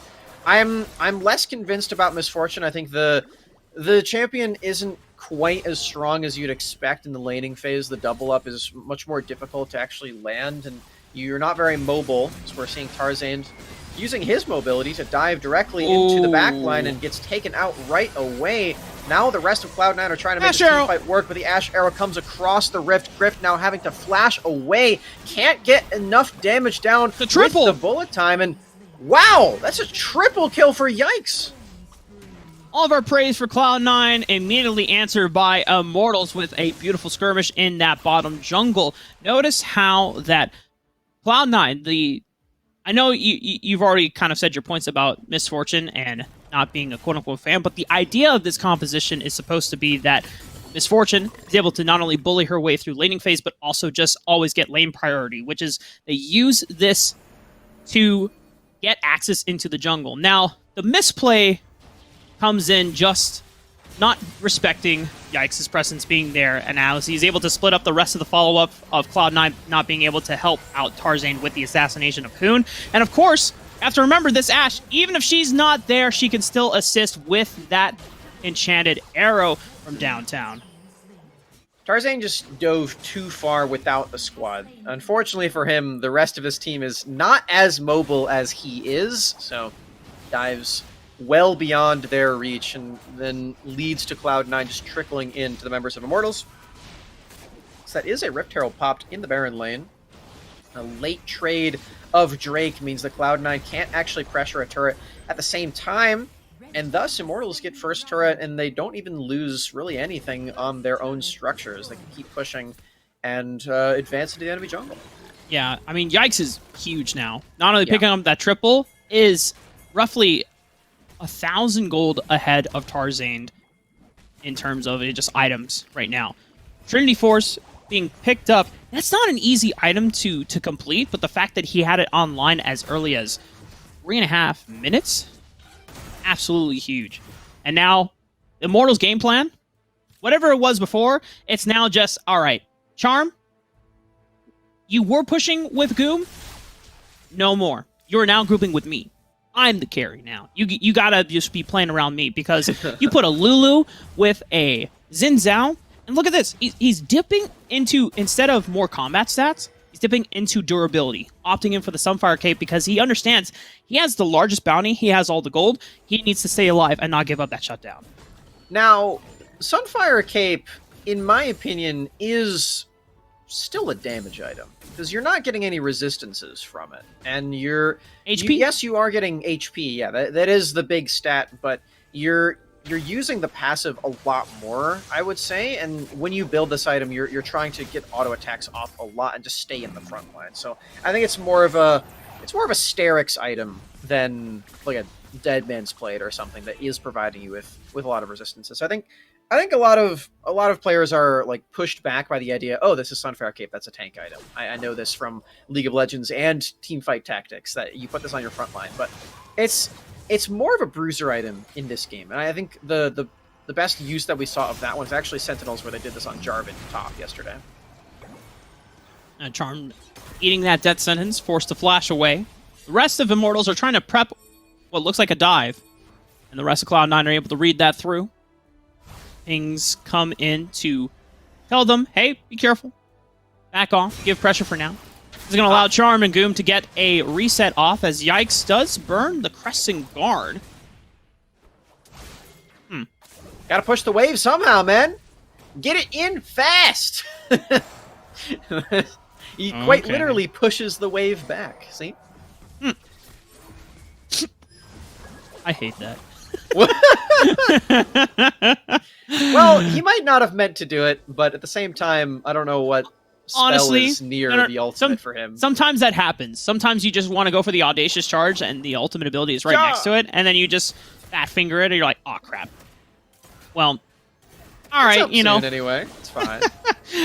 Trinity Force does give a lot of ability haste, so you're right. The uptime on Crescent Guard is not that low. So Cloud9 and Immortals still duking it out as Zello might be in a rough time here. Araki Zoro being able to force Zello out in the 1v1. Not too bad from the Baron laner of Immortals. Araki's still at full HP up there too, and you can see that he's going for the one-on-one oriented build of the Blade of the Ring King. Stay in that lane forever and be that side laner. A new challenger approaches though. Tarzan is trying to kick him to death and does so. Meanwhile, we have a bottom lane dive. Yikes committed to the play. Griff having to flash away, but Yikes is flashing right on top, ensuring that the Dragon Lane duo for Cloud9 cannot escape the wrath of this massive Xin Zhao. He really is just so huge at this point on the Xin. This is so nuts at this point. You can see he's invading, he's setting up for the next Drake, and you can't get away from him either because you've got all this utility from Lulu and Ashe, as we do get to see what Tarzan actually did to Araki. Finds him out. Yeah, there's no Dominus anymore, so Tarzan is just getting him lower and lower. Meals even assisting out with the explosive Mega Inferno Bomb. Imagine there was the kick into the Resonating Strike. We got a fight near this Dragon Pit. Tarzan following up. Massive Misfortune ultimate as well. First bullet time. And Tarzan steals the Dragon, says thank you for the leash. Flashing over, gets the kick onto Hoon. Doesn't find the killing blow quite yet, but allows for the rest of Cloud9 to fall up on Araki Zoro. But now, Yikes, he's the huge Ray boss, but a nice death sentence does land on Nagoon. Forces his flash out, but he does not go down. And Cloud9 not able to find any more. They're on the run. And overall, 2 for 3 in advantage of Immortals. Another Drake, though, for Cloud9. They have quite a bit of scaling on their team. It's not going to feel amazing when it comes to the fights, though. As you can see, the team fight abilities that Immortals have at their disposal are too much to overcome this Xin Zhao. Very bulky in the front line, and there's that shockwave to start things off. Tarzan has enough damage to steal away the Baron, but doesn't have any more afterward to actually kill out Hoon, thanks to the shielding from the Command Protect and the Lulu as well. As we're seeing the Jackies diving in and trying to be a disruptor on Thresh, but when you don't have the rest of your front line there, Thresh is really exposed as not actually being a very tanky champion. Cloud9 are staring at a 5,000 gold deficit right now. The early game looked so cool for them. and they had such a solid game plan playing around Dragon Lane's pressure, being able to push them around, and Tarzan really coming online with the Lee Sin as well. But a huge source of their deficit really did come from around the misplay in that bottom jungle quadrant, where Yikes just ended up picking up a triple kill, and he has been such a huge nuisance for Cloud9 to deal with, because if you look at their composition, who is supposed to kill Xin Zhao right now? If you want to kill Xin Zhao, you got to stall out the game for a little while, which is, thankfully for Cloud9, they have picked up 2 of the dragons. They are scaling into the later portions of the game. Once the Crescent Guard is down, then Meals can finally land some damage on him, but I find it very hard as Misfortune to try and deal with the Xin Zhao. Especially when you're going for the lethality start, too. You can see that Griff is making the adjustment, going over to crit instead, but it's slightly too late, I feel. You don't have the same sustained damage that a lot of the other marksmen do. Pick is flashed away from Hoon, and that allows him to survive. Meanwhile, in Dragon Lane, Zell has been stunned up, not only by the Ruthless Predator, but also the Enchanted Arrow. A nice barrel might be able to deter Rakizoro, but this is a huge crocodile. You know he's still going for the kill, but on the flip side, around the Baron lane, Charm was routed off once again by the members of Cloud9, and Meals takes advantage of the fact that Rakizoro did dive past the turret, trying to go for that kill. Lost a lot of HP, makes it easy for Meals to clean it up and trade another one back. And Cloud9 were able to answer one turret and ahead, but Immortals also took the inner one on the Dragon Lane. Cloud9 say, hey, we can't kill Xin Zhao. Let's go kill everybody else. As we actually can do that to them, as we get to see the original replay as the play onto Hoon, who does end up sticking around and is in range of all this crowd control. That's really sick from Jackie, flashing the Death Sentence forward, and then they get to kill Charm right after that, thanks to the reduced cooldown on Death Sentence once you land it. Tons of damage, and we're seeing that Jackie is doing a great job playing this very new support, and he's got a pretty cool build too. I'm liking the look of the Winter's approach. It's not very strong until you upgrade it. For Thresh, I would imagine, is the idea is that you're making a great use of the passive to be more tanky. When it evolves into Fimble Winter, which I don't even know if you know exists, Raafaa, because we don't get to see that very often. Well, we'll have to talk about it later, because right now, Immortals have said enough of the Fimble Winter Thresh. We're just going to take it down right now. The front line has evaporated from Cloud9 in just a matter of seconds. Tarzan looking for the Dragon's Rage Insect onto Hoon, and not even the shields from Charm is going to keep him alive. That was a beautiful bullet time as well from Griff, being able to snipe out Goom, and now the rest of Cloud9 are seeing that they can skirmish around, and they heal off of all the damage. Meals getting so much work done thanks to the Hextech Minefield. Even despite going down, they take out the raid boss, and Yikes, and it's only a Rakizoro to deal with Tarzan and Griff. That was effectively a 3v5 for Cloud9 that they just won, making great use of bullet time in the end over the wall. Griff not being punished for just staying still and shooting all these bullets, but might be punished now as Araki is on the prowl. Will back away, though, knowing that the rest of Cloud9 are here, and he would have just died. A full sweep for Cloud9. 3 Drakes now, and despite the gold lead going the other way, Cloud9 are doing a great job battling back and getting into this. Yeah, that was so damn impressive. The fact that they were able to just brute force their way through that fight despite being effectively a numbers disadvantage. The fact that they make that work out. Griff probably gets the most efficient bullet time use ever as well. I mean, when you get a full channel off of like that, then yeah, Misfortune's a pretty decent champion, you know. True. You gotta, probably did more damage in that game, in that fight alone over the entire game, as now a huge fight erupts. 3-man Wildgrowth gets a knock-up, and Tarzan doesn't get a chance to finish off Goom, but thankfully Griff gets the full channel down, but will fall to Yikes. And now, can the rest of Cloud9 members deal with the remaining advantage that Immortals have? And the answer is no. It's just the ace fully turned around. The response is there, and Immortals will now look to the Baron. As long as Yikes gets to stay alive in these team fights, it's so easy for Immortals to make those work out. He has so much sustain with the passive healing up and just survivability with this build, and the Crescent Guard also. That's a Baron locked in for Immortals, and yeah, they don't have any Drakes for themselves, but they have all this siege threat, And for the next few minutes, Cloud9, they have to be so wary that they don't just flat out lose the game off of one more fight. Cloud9 did manage to pick up the third dragon, though. And they are down 8,000 gold. So Cloud9, in order to win this game, they would have to dig deep into stalling out the game, holding on until the Elder Soul spawns. And then they would have to fight for it. And so far, Smax, they have been able to take better fights in these choke points where Griff is uninterrupted, but it's a beautiful Crystal Enchanted Arrow, not only getting the stun on the Tarzane, but Jackie as well, being it an AoE stun ability. Jackie has been routed off, no flash available, 2 members of Cloud9 gone, and Immortals begin their siege through the Dragon Lane. 2 successful picks for Immortals. They can keep pushing down the minions. They don't have them ready quite yet in the Dragon Lane. They are arriving shortly, and they're more focused on pressuring mid right now. They're bringing all of these waves in Baron Lane, too. So we'll see if they can take any more. That's another arrow! Wow! The Essence Reaver plus Muramana doing so much work thanks to the ability haste that Goom has invested in for himself, getting multiple ultimate abilities off, meaning more picks, more engages, more opportunities to continue breaking open the base of Cloud9. And Griff getting dove by multiple members of Immortals means that there's nowhere for him to run.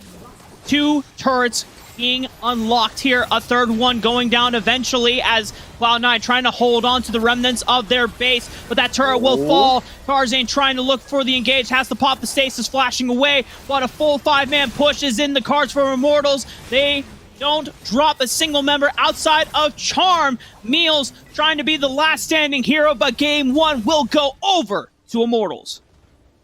This game was sick, Raafaa. The team fights on both teams are so nuts. The way that they're using these off-the-wall champions, on the side of Cloud9 anyway, to find great angles is just so cool. And while it didn't work out in the end, this is one of those instances where we get out of the first game, and I just want to go right into the second one. Like, I don't want to wait at all. I just want to see more fights out of these 2 teams. I just want like a highlight reel of this that's like 2 hours long. Please give it to me. Well, I know you are ready to go into the next game, Smax, but you got to give some breathing time for both Cloud9 and Immortals, who... No! Fight! It's not up to you, Smax. Be grateful that you get to commentate the games, you know? We got to give time and respect to the players who just played out a pretty brutal game 1 in this series. And honestly, I want to echo your sentiments as well, because I think the game plan from Cloud9 was actually, really cool, and the way that they wanted to play through the Dragon Lane, something that we haven't really seen a lot of... no one has picked Misfortune this entire Summoner series, and, confirmed by production, that was the first stage pick. Unfortunately, now after that loss, it has a 0% win rate, but it's okay. Small sample size of 1. Easily can change if they feel comfortable or confident running it back. But the game got incredibly hard for Cloud9 once they took a bad fight in the jungle. Yikes being incredibly strong on the Zen Zhao. And then from there, Immortals just felt comfortable just being able to take every single fight going in afterwards. Apart from the one fight that Cloud9 were able to play around and eliminate Yikes, this was surely in just Immortals game to win. Watch these again. Firstly, there's something about NA Ashe players that just allows you to hit every single arrow. I don't know what's going on with this, but the way that Immortals found these picks right away was so clean. But then Tarzane and Griff even the odds immediately by themselves, and then Meal shows up and makes it even more in favor of Cloud9. I gotta give props to the newest member of this squad in Griff. This has been, firstly, his very first loss on the team. They've only played 5 total games together on stream, or on stage, I should say. And this is the only one that lost. Let's talk about small sample size for Misfortune. We've seen an 80% win rate now for the new Cloud9 player, and it's off of like crazy games like this. Yeah. I think this guy has been a great addition to the team. No hate to Jackie, who was also a great dragon laner, but I think Griff is one of the strongest ones that we've seen. Yeah, on the flip side for Immortals, I think a unsung hero this game. I mean, we gave a lot of praise to not only Yikes on the Xin Zhao just being absolutely massive and leading the charge, no pun intended, audaciously through the front lines and into these fights.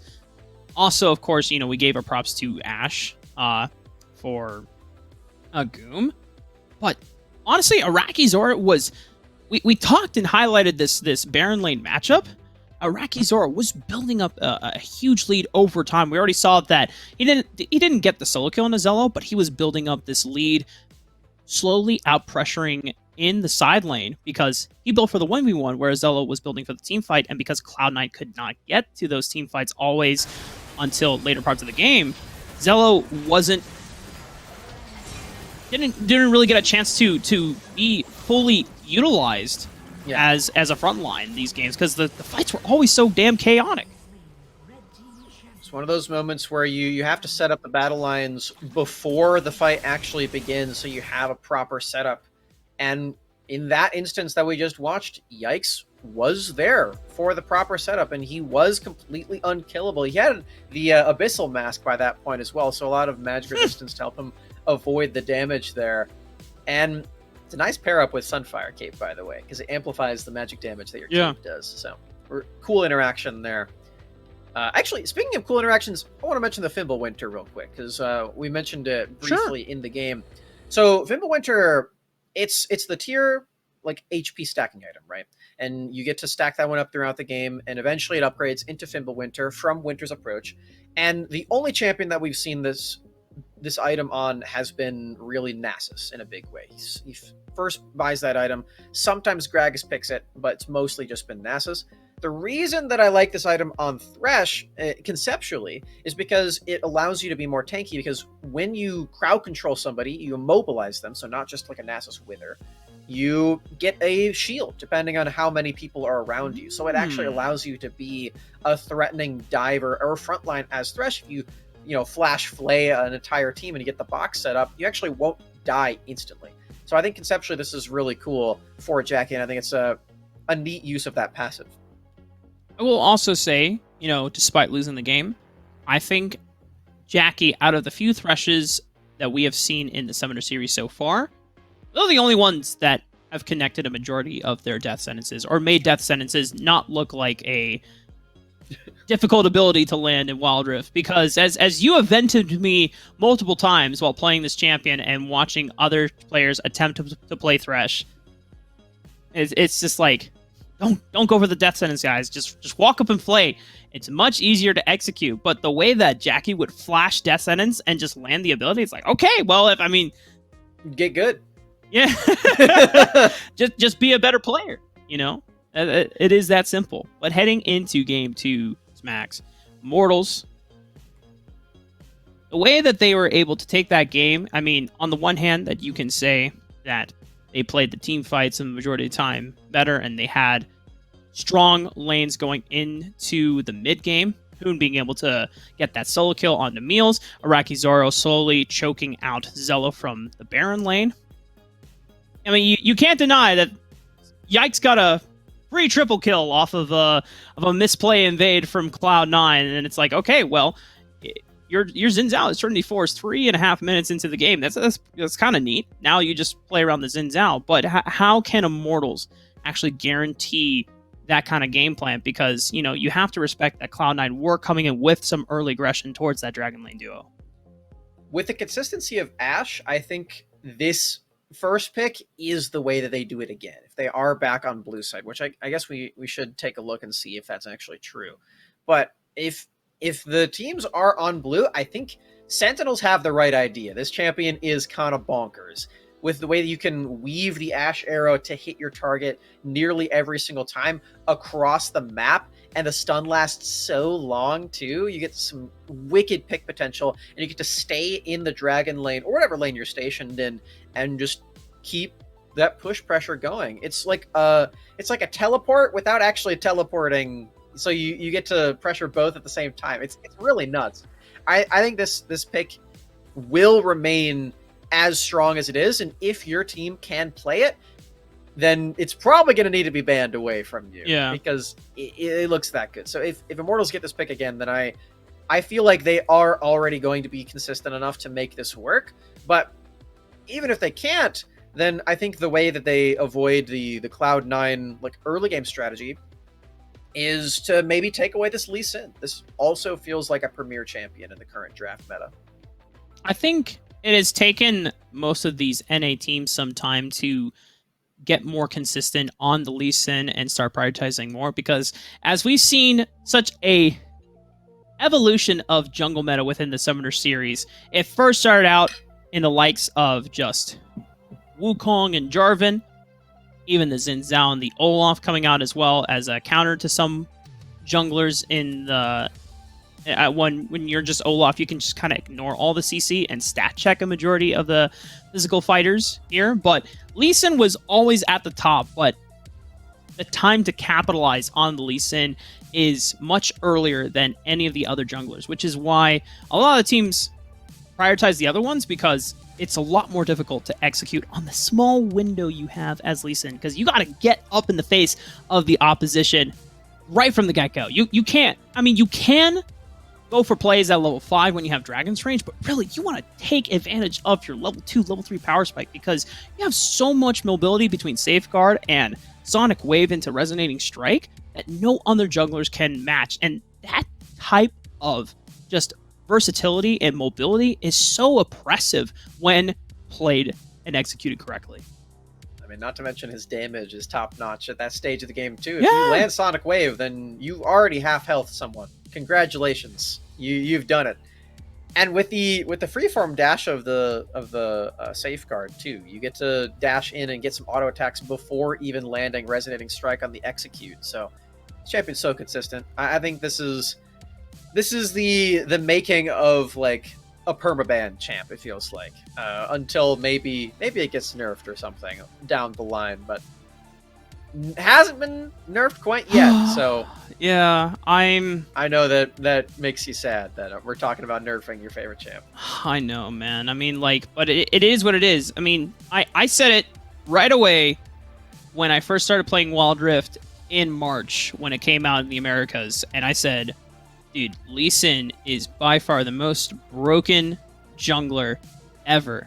Like, what is already strong in its counterpart, and the balance team has had, you know, difficulties trying to make it not OP in the competitive landscape. But as we are learning, and as we're learning in Wild Rift, as the same thing with its PC counterpart. I mean, Lee Sin is a champion where, unless you just make the numbers so damn horrible, it will always be a viable champion. Yeah. But it's not dependent on necessarily the meta, it's dependent on the pilot.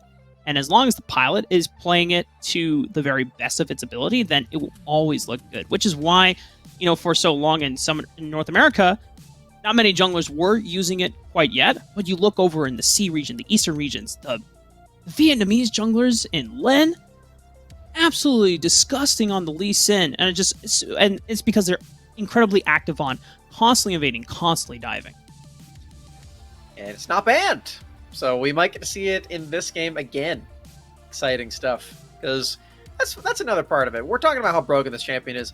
We also just love watching it, despite how broken it is. Like, if you're good at it, then it's gonna be great. Typically, in my experience, you don't want your pilots to be blind, but since Lee Sin is that blind monk, I think you can make an exception there. I do like this pivot though. This is nice. Yeah. So that was banned in the last game, right? It was Varus removed by Cloud9 themselves, but it looks like Griff has a lot of priority on this Varus.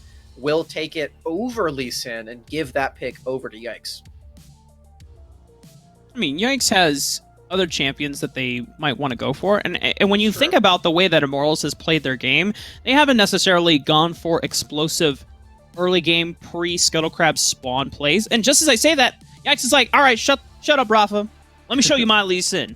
This is how you actually play the blind monk. So I'm ready. We're starting to get, you know, all the junglers piling in to see who can battle out for best Lee Sin NA.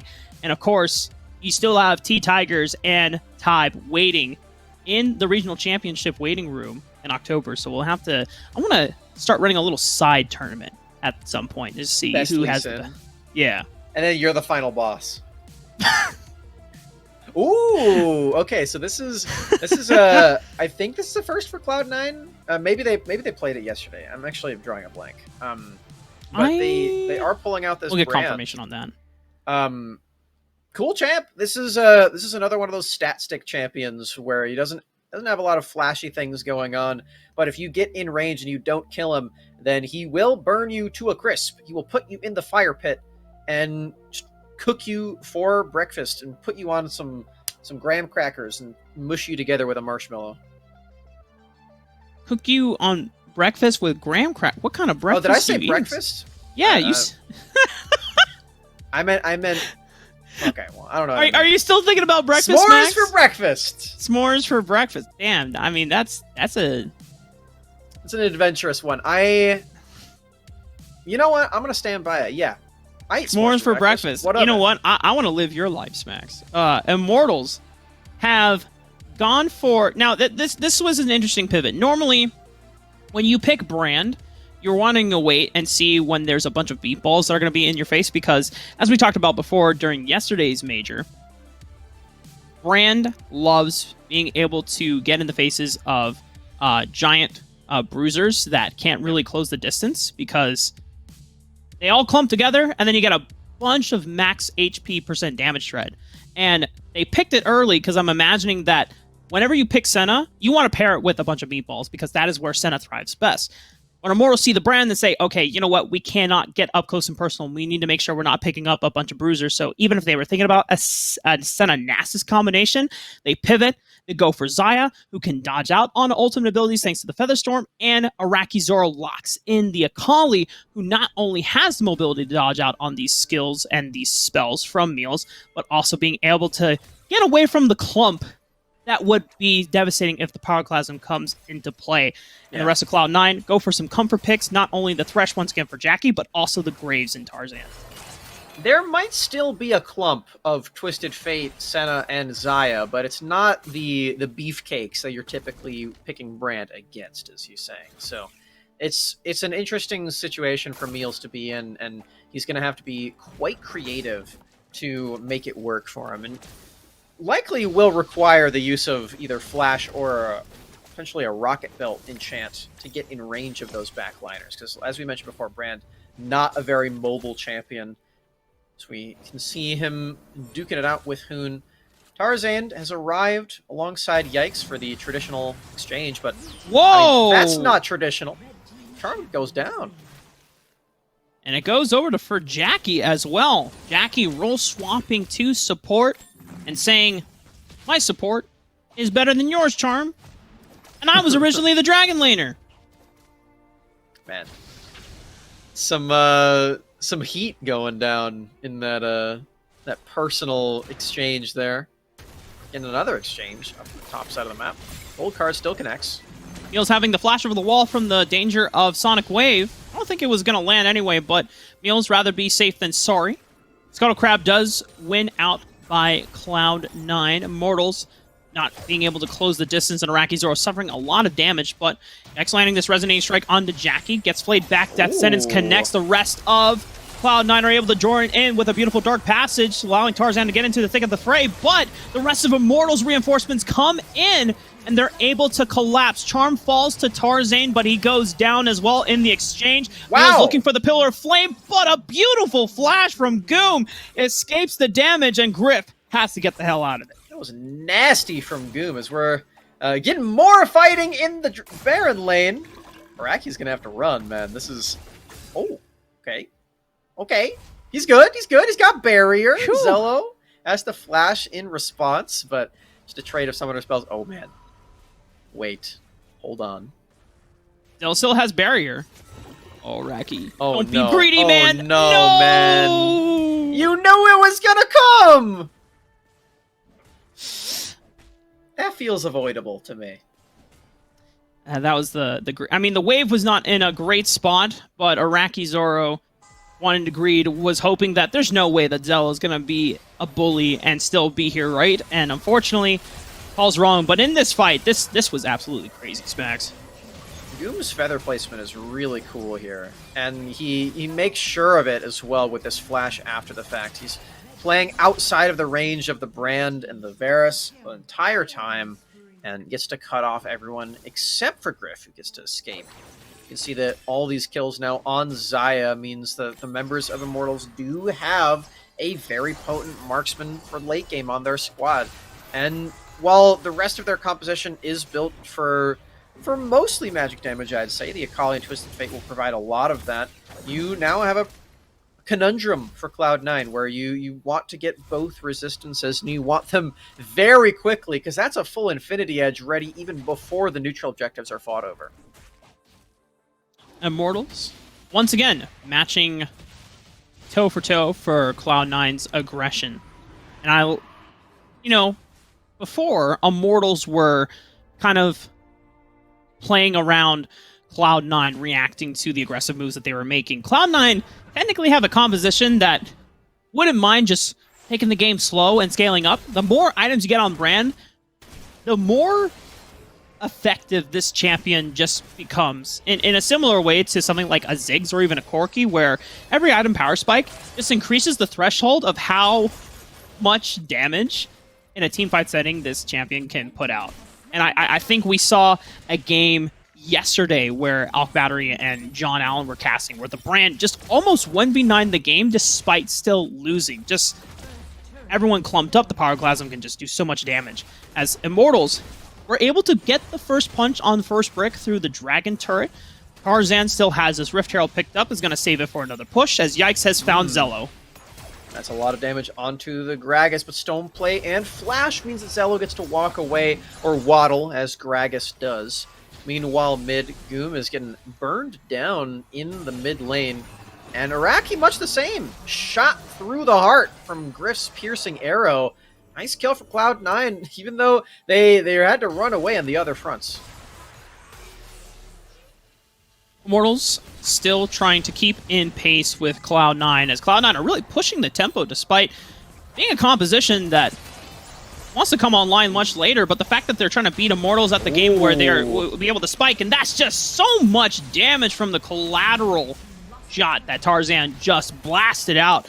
Being able to annihilate Charm once again. Dude, I feel like I know it's probably not intentional, but it does feel intentional that Charm is like the one ending up with the most deaths from Cloud9 so far. Feels vaguely personal when it comes down to the player relationships. I'm sure. I can't imagine that they ended on terrible terms. I've seen some nice banter between them, specifically on Twitter. I know that Immortals posted like an interview video with Charm yesterday that was really cool, and he said that he was excited to face Cloud9 as they are, as he called them, his rivals. So, okay, I feel like it's not too mean between them, at least on Charm's side. It's not like the Hollywood like grudge rival gang kind of fights, like the tabloids where every single week you get a new thing telling you that Blake Shelton and Gwen Stefani are definitely going to divorce this time. What? You ever seen those in our grocery store? Like every single time we go, there's always a tabloid. That's where do we make the jump to the voice judges though? That's because those are the okay. Well, I think this is Araki Zoro. Gonna die. Rakizora probably goes down here. Despite through barrier, perfect execution did not give him enough mobility to escape the 3-man onslaught through the Dragon Lane. Actually, 4 members. Yeah. Correct me if I'm wrong. Cloud9 just really steamrolling the game this time around. Can they even kill Zello here in response? I'm not sure. Okay. That's a sick kick, though, for Yikes, but this is still a really tanky Gragas. Yeah, they can't kill him. This champion is so bulky on the side of Cloud9. The Twin Shadow is coming at him, but that doesn't deal any damage. Yeah, but the Kick Flash, you know what? They didn't get the kill, but Kick Flash is insanely harder to do. At least, I'm assuming, coming from a person that only just uses thumbs as buttons, because you have to press it so fast in succession, and at least the way my buttons are set up, my flash is very far apart from the ultimate ability. Maybe you need to fix that, Mr. Lee Sin player. Yeah, Well, maybe that's on you. I gotta get a better button layout. Yeah, maybe that's why I'm hard stuck. Maybe it's because we haven't actually played in a bit. We do need to play. We've been casting too much. We gotta get back to the grindstone. True. You know what? I'm scheduling it right now. Tomorrow, you, me, Alk Battery, Trio Q all day. You ready? Okay. All right. Let's do it. All right. Good call. Immortals. Right now, the grindstone is getting back in the lead here after Cloud9 have been successfully just demolishing turrets across the board. But off of that successful push in the mid lane, they eliminated 2 turrets, being able to collect a ton of gold back into their pockets. And suddenly, that 4,000 gold lead that Cloud9 had for a majority of the game has been equalized by Immortals by the 9-minute mark.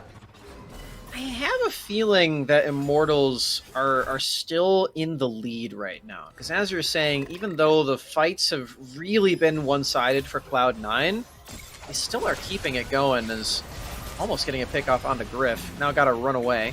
Tarzan threw out the collateral damage, and they've caught out Yikes. Stasis comes out.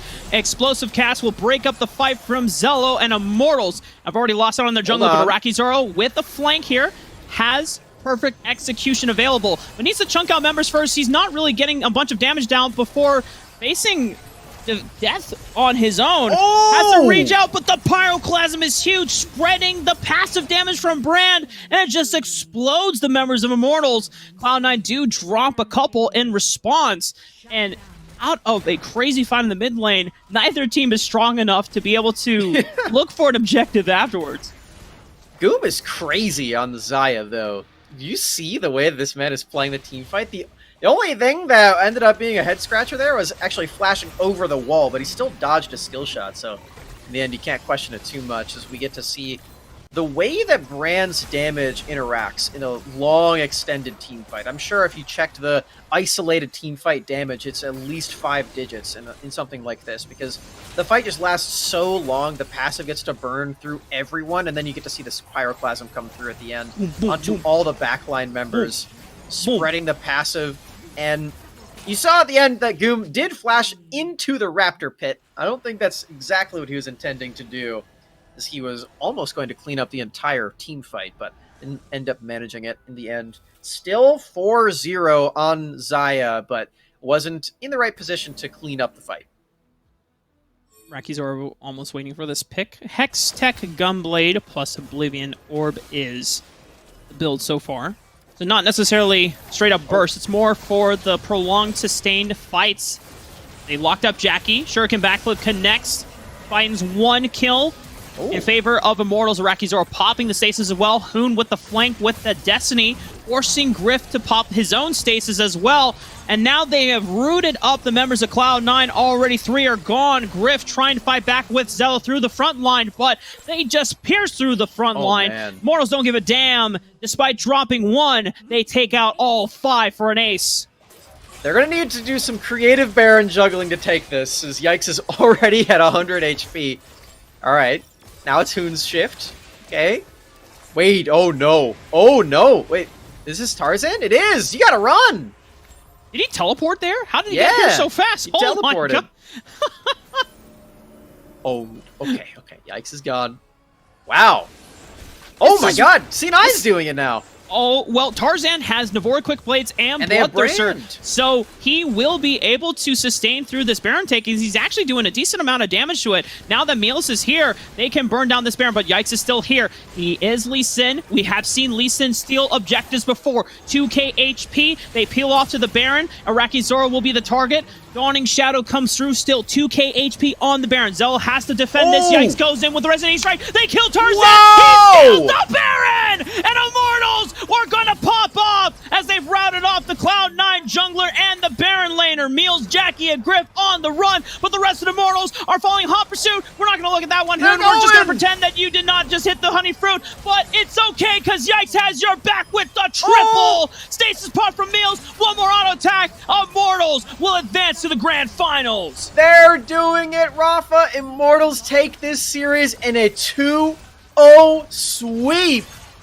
And yikes, Lee Sin, he may not be picking it as much as the other junglers, but I think after that one, he's got to be in the conversation for that best Lee Sin trophy for NA. What do you think? You know, we'll find out at the regional championships once T-Tigers and Type join back in the fray, but god damn! Dios mío, what a spectacular play. Dude, did you see that no-look Sonic Wave onto Tarzan to kill him in the end? I know we're going to get a replay of that one after that. I just know that's coming.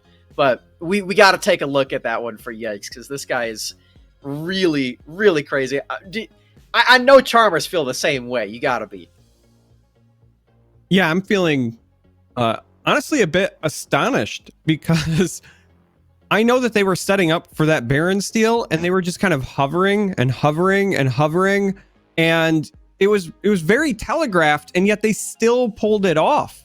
They not only got the Baron steal, but Yikes turned that into a triple, and obviously they turned it into the win, but it was not what I was expecting. Usually when there's that much hovering, there's, you know, the jig is up. There's going to be kind of some timing issues, and the other team knows, okay, they're coming to steal, so we will take advantage of that. But they kind of like pulled back, and I think I literally did this. I'm off camera, but like I was shocked. So I want to see that again, actually, if we can pull up a replay so I can do the Home Alone face again. This was a nutty Baron steal. Hey, look at that. A replay. Let's actually see what Yikes does to Tarzan again. That's what I want to look at most of all here, is we do see Iraqi pushing the members off of this. All right, are you ready for this? Watch Tarzan get kicked out and then whoop, got him. Oh my goodness. Nasty. Yeah, it's so clutch because he had the wherewithal to get rid of the jungler so that you can't even attempt to counter smite. You just get him out of the Baron pit, and then at that point you just kind of wait until you can land the smite because the other team's without it, and then they get the Baron buff, push this in for a victory. So well played by Immortals, but this was kind of a nutty finish. I'm not gonna lie. I'm just still reeling over Yikes' Lee Sin performance. I mean, I'm always going to be a simp for anyone that pulls out Lee Sin and plays it to that level of just glorified and spectacular mechanics. But honestly, series MVP has to go to Goom. Goom was absolutely outstanding, both on being the utilitarian in, or maybe not quite the correct word here, but the utility tool. I'm not finding my correct words. We'll get there. The eventually, Swiss Army knife. Thank you, Yeah, thank you, Charmer. See, this is why you're the host. You know, I appreciate you. Picking in the Ashe and just constantly being reliable for engages, follow-up picks, or more follow-up engage as well on the Ashe with the Crystal Enchanted Arrows in game 1, and then going into the Xayah, just being able to always be alive in those team fights, making sure that even in skirmishes where Cloud9 seemed to be on the winning end of them, Goom was always the last person standing. Of course, you know, Yikes having the huge pop-off moment at the end, but I think Goom was by far the most consistent and the one that Immortals could always fall back on. He was the big one, like making those explosions happen, because we saw in both of those games the gold graph was pretty even for a good chunk of the game, and there was this gigantic swing in the favor of Immortals. I think a lot of that is because of Goom's team fighting. Gotta highlight him in these clutch moments, and they do qualify for that final that we're going to be seeing later as well. I can't wait to watch this team again. Oh, that's going to be sick. All right, gentlemen. Well, this was your last cast for the day, so I would like to get some final thoughts from the both of you. Raafaa, anything that you would like to say before you part ways with the broadcast? Immortals look pretty damn good, and Cloud9, you know, despite losing a 0-2 series, I think made them fight for it. Cloud9 were, you know, still almost neck and neck in terms of gold a majority of both games, but I'm really, really feeling a Sentinels lower bracket Cinderella run through. I think we're going to see a Sentinels Immortals Grand Finals. Ooh. Smax, your final thoughts before you part us as well. I would love to see that. I think just the rest of these series today are just going to be so awesome, and I can't wait to just be a spectator for these ones and listen to the amazing voices of our good friends Kangas and Alk Battery. True. All right. Well, that's it for you, gentlemen. And we are going to be going to a short break. When we come back, we're going to see Cloud9 back in action. They're going to be taking on Sentinels in that lower bracket final. So don't go anywhere. We will be back after the break.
Hello and welcome back to the Wild Rift Summoner Series, brought to you by Riot, Wisdom, and Nerd Street. I am still your host, Charmer, but I am graced on the desk with some new faces, some amazing faces. Elk, I did not forget your request for Spider-Man adjectives, so we're going to say the amazing Elk Battery and the spectacular Kangas as well. I want to start with you, Kangas, because this is your first time on the broadcast for this major. Yeah. Welcome. How are you feeling here on day 2?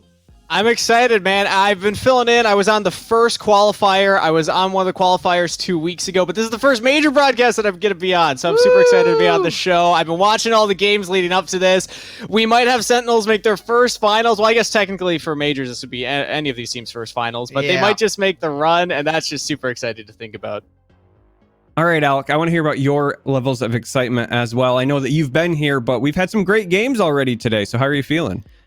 Especially the Sentinels game, the Immortals game, I think really delivered for fans at home who have been watching the Summoner series. So I think I'm going to have to rate my excitement levels at a 4.75, a little bit higher than rehearsals earlier this week, but I'm excited and I'm looking forward to That's out of 5, right? 4.75 yes, out of 5. Yeah, out of 5. Not out of 5. 10. Okay, so just qualifying. Not too low, but if you are somebody who is like Kangas and you're just now joining us, let's take a look at the bracket and remind folks of where we are.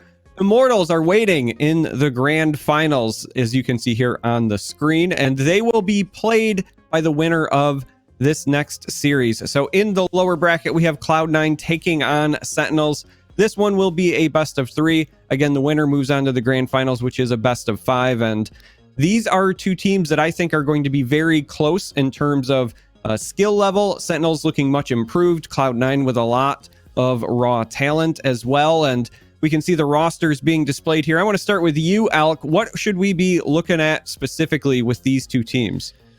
Well, when we look at these teams, you have to think about all of the majors throughout all of the circuits here in the Summoner series. It has just been these two facing off and always being one of the constants when we come to the majors. Cloud9, Sentinels, and Immortals always here. And each time, Cloud9 have gotten the better of them. They've always won. There's only one series win that Sentinels have, and it is the I think it's the second qualifier when Cloud9 did not have their full roster at full strength. So this should be an interesting one, and another team that I think Sentinels are looking to try and attack and finally find a win in. I mean, the history goes back even deeper than that, and the rivalry too, because Cloud9 have knocked Sentinels out of the upper bracket in both of the previous 2 majors, Major 1 and Major 2. So this is kind of a grudge match for Sentinels. And then if they can do it, Sentinels' prize is to take out the team that's knocked them out in the lower bracket in both of the first 2 majors in Immortals. So you can tell Sentinels, they got a lot on the line for this one. This is their first chance to make top 2 at a majors, and also to get revenge against 2 of the teams that have consistently, like Alex said, been knocking them out. So grudge match indeed for Sentinels here. And I think they can do it. I mean, they got the momentum riding their way too. Raafaa was saying that he thinks they could do it as well. So I think if you're a Sentinels fan, you can be going into this series feeling pretty confident. Well, one of the things we've said on the desk in the past is that the Sentinels are kind of like the height requirement for other teams. And I think with this particular series, they want to get taller themselves. They want to raise that height requirement, if you will. And I think that they're wearing their docks. They got their risers on right now. They're like, no, we grew since the last major. I think that it starts potentially with the junglers. So, Alec, I want to ask you specifically about Sheesh and how well that pairs up here with Tarzane. Well, when you look at both of these teams, we were really surprised coming in just in the first major. We're looking at Tarzane, like this team is built around a superstar jungler coming over from PC. And Sheesh, a young 16-year-old jungler already making it to top 2, has been pushing some of the other junglers like T-Tigers in the first major to really be an exciting matchup. And I mean, Sentinels have definitely played around them. You can see it in how they construct their roster all the way from the bot lane to now the mid lane. I mean, we're looking at Lulu being a huge priority for them. And both of these junglers tend to kind of make their own rules. We're seeing a lot of Olaf priority over for Sheesh, and you see on your screen now, I mean, Tarzane has been trying to push this Graves to the forefront to mix success. So when we look at this, I feel like it's two people just kind of like two, like rams. They're butting heads, and they really just want to find who's going to be the alpha male in this. Isn't that just all junglers? I feel like that's just like a blanket Yes. statement you can make for junglers in general. But I mean, if you were watching that last series, Tarzane, I'm praying, man, don't be tilted. I hope you got up, you walked away, you did some stretches, okay. got some sunlight, because that Baron steal at the end of that game was so heartbreaking for a jungler to deal with, where Lee Sin gets in, kicks you out, kills you with the Sonic Wave, and then takes Baron and closes out the game. Like, that could have been a Cloud9 win if they had played that Baron fight a little bit better and not allowed the Lee Sin in there. So it's moments like that where I think of momentum, especially as a jungler, especially mental game here. It's like, now you got to go into another series and play against a jungler like Sheesh. Hopefully Tarzane is up to the task, but we know this player. I don't know if that's going to be too big of an issue for him. So another player that I feel compelled to highlight, not because it serves my self-interest at all, is Beggs. And, you know, in a previous segment, I mentioned that Michael Udall followed me on Twitter and then they won. And since then, Beggs has followed me on Twitter. So I think Sentinels go. has that Twitter following Charmer momentum. But jokes aside, Alk, I want to ask you about Beggs and this particular kind of cross-lane matchup with Jackie, who did the role swap thing, but has looked really well since making the move. Especially in the last match going up against Immortals, there were some moments where Jackie was making highlight reel plays there on the Thresh, and we were like, okay, well, this is not as uneven as a matchup as maybe we would have thought. And going up against Beggs, another great support, one of the most consistent members here for Sentinels, I think will be a really important kind of stepping stone for Jackie if they can find the win here to prove themselves as a support, because they were obviously already a great bot laner, but now here there have been some aggressive tendencies that I think Jackie is just kind of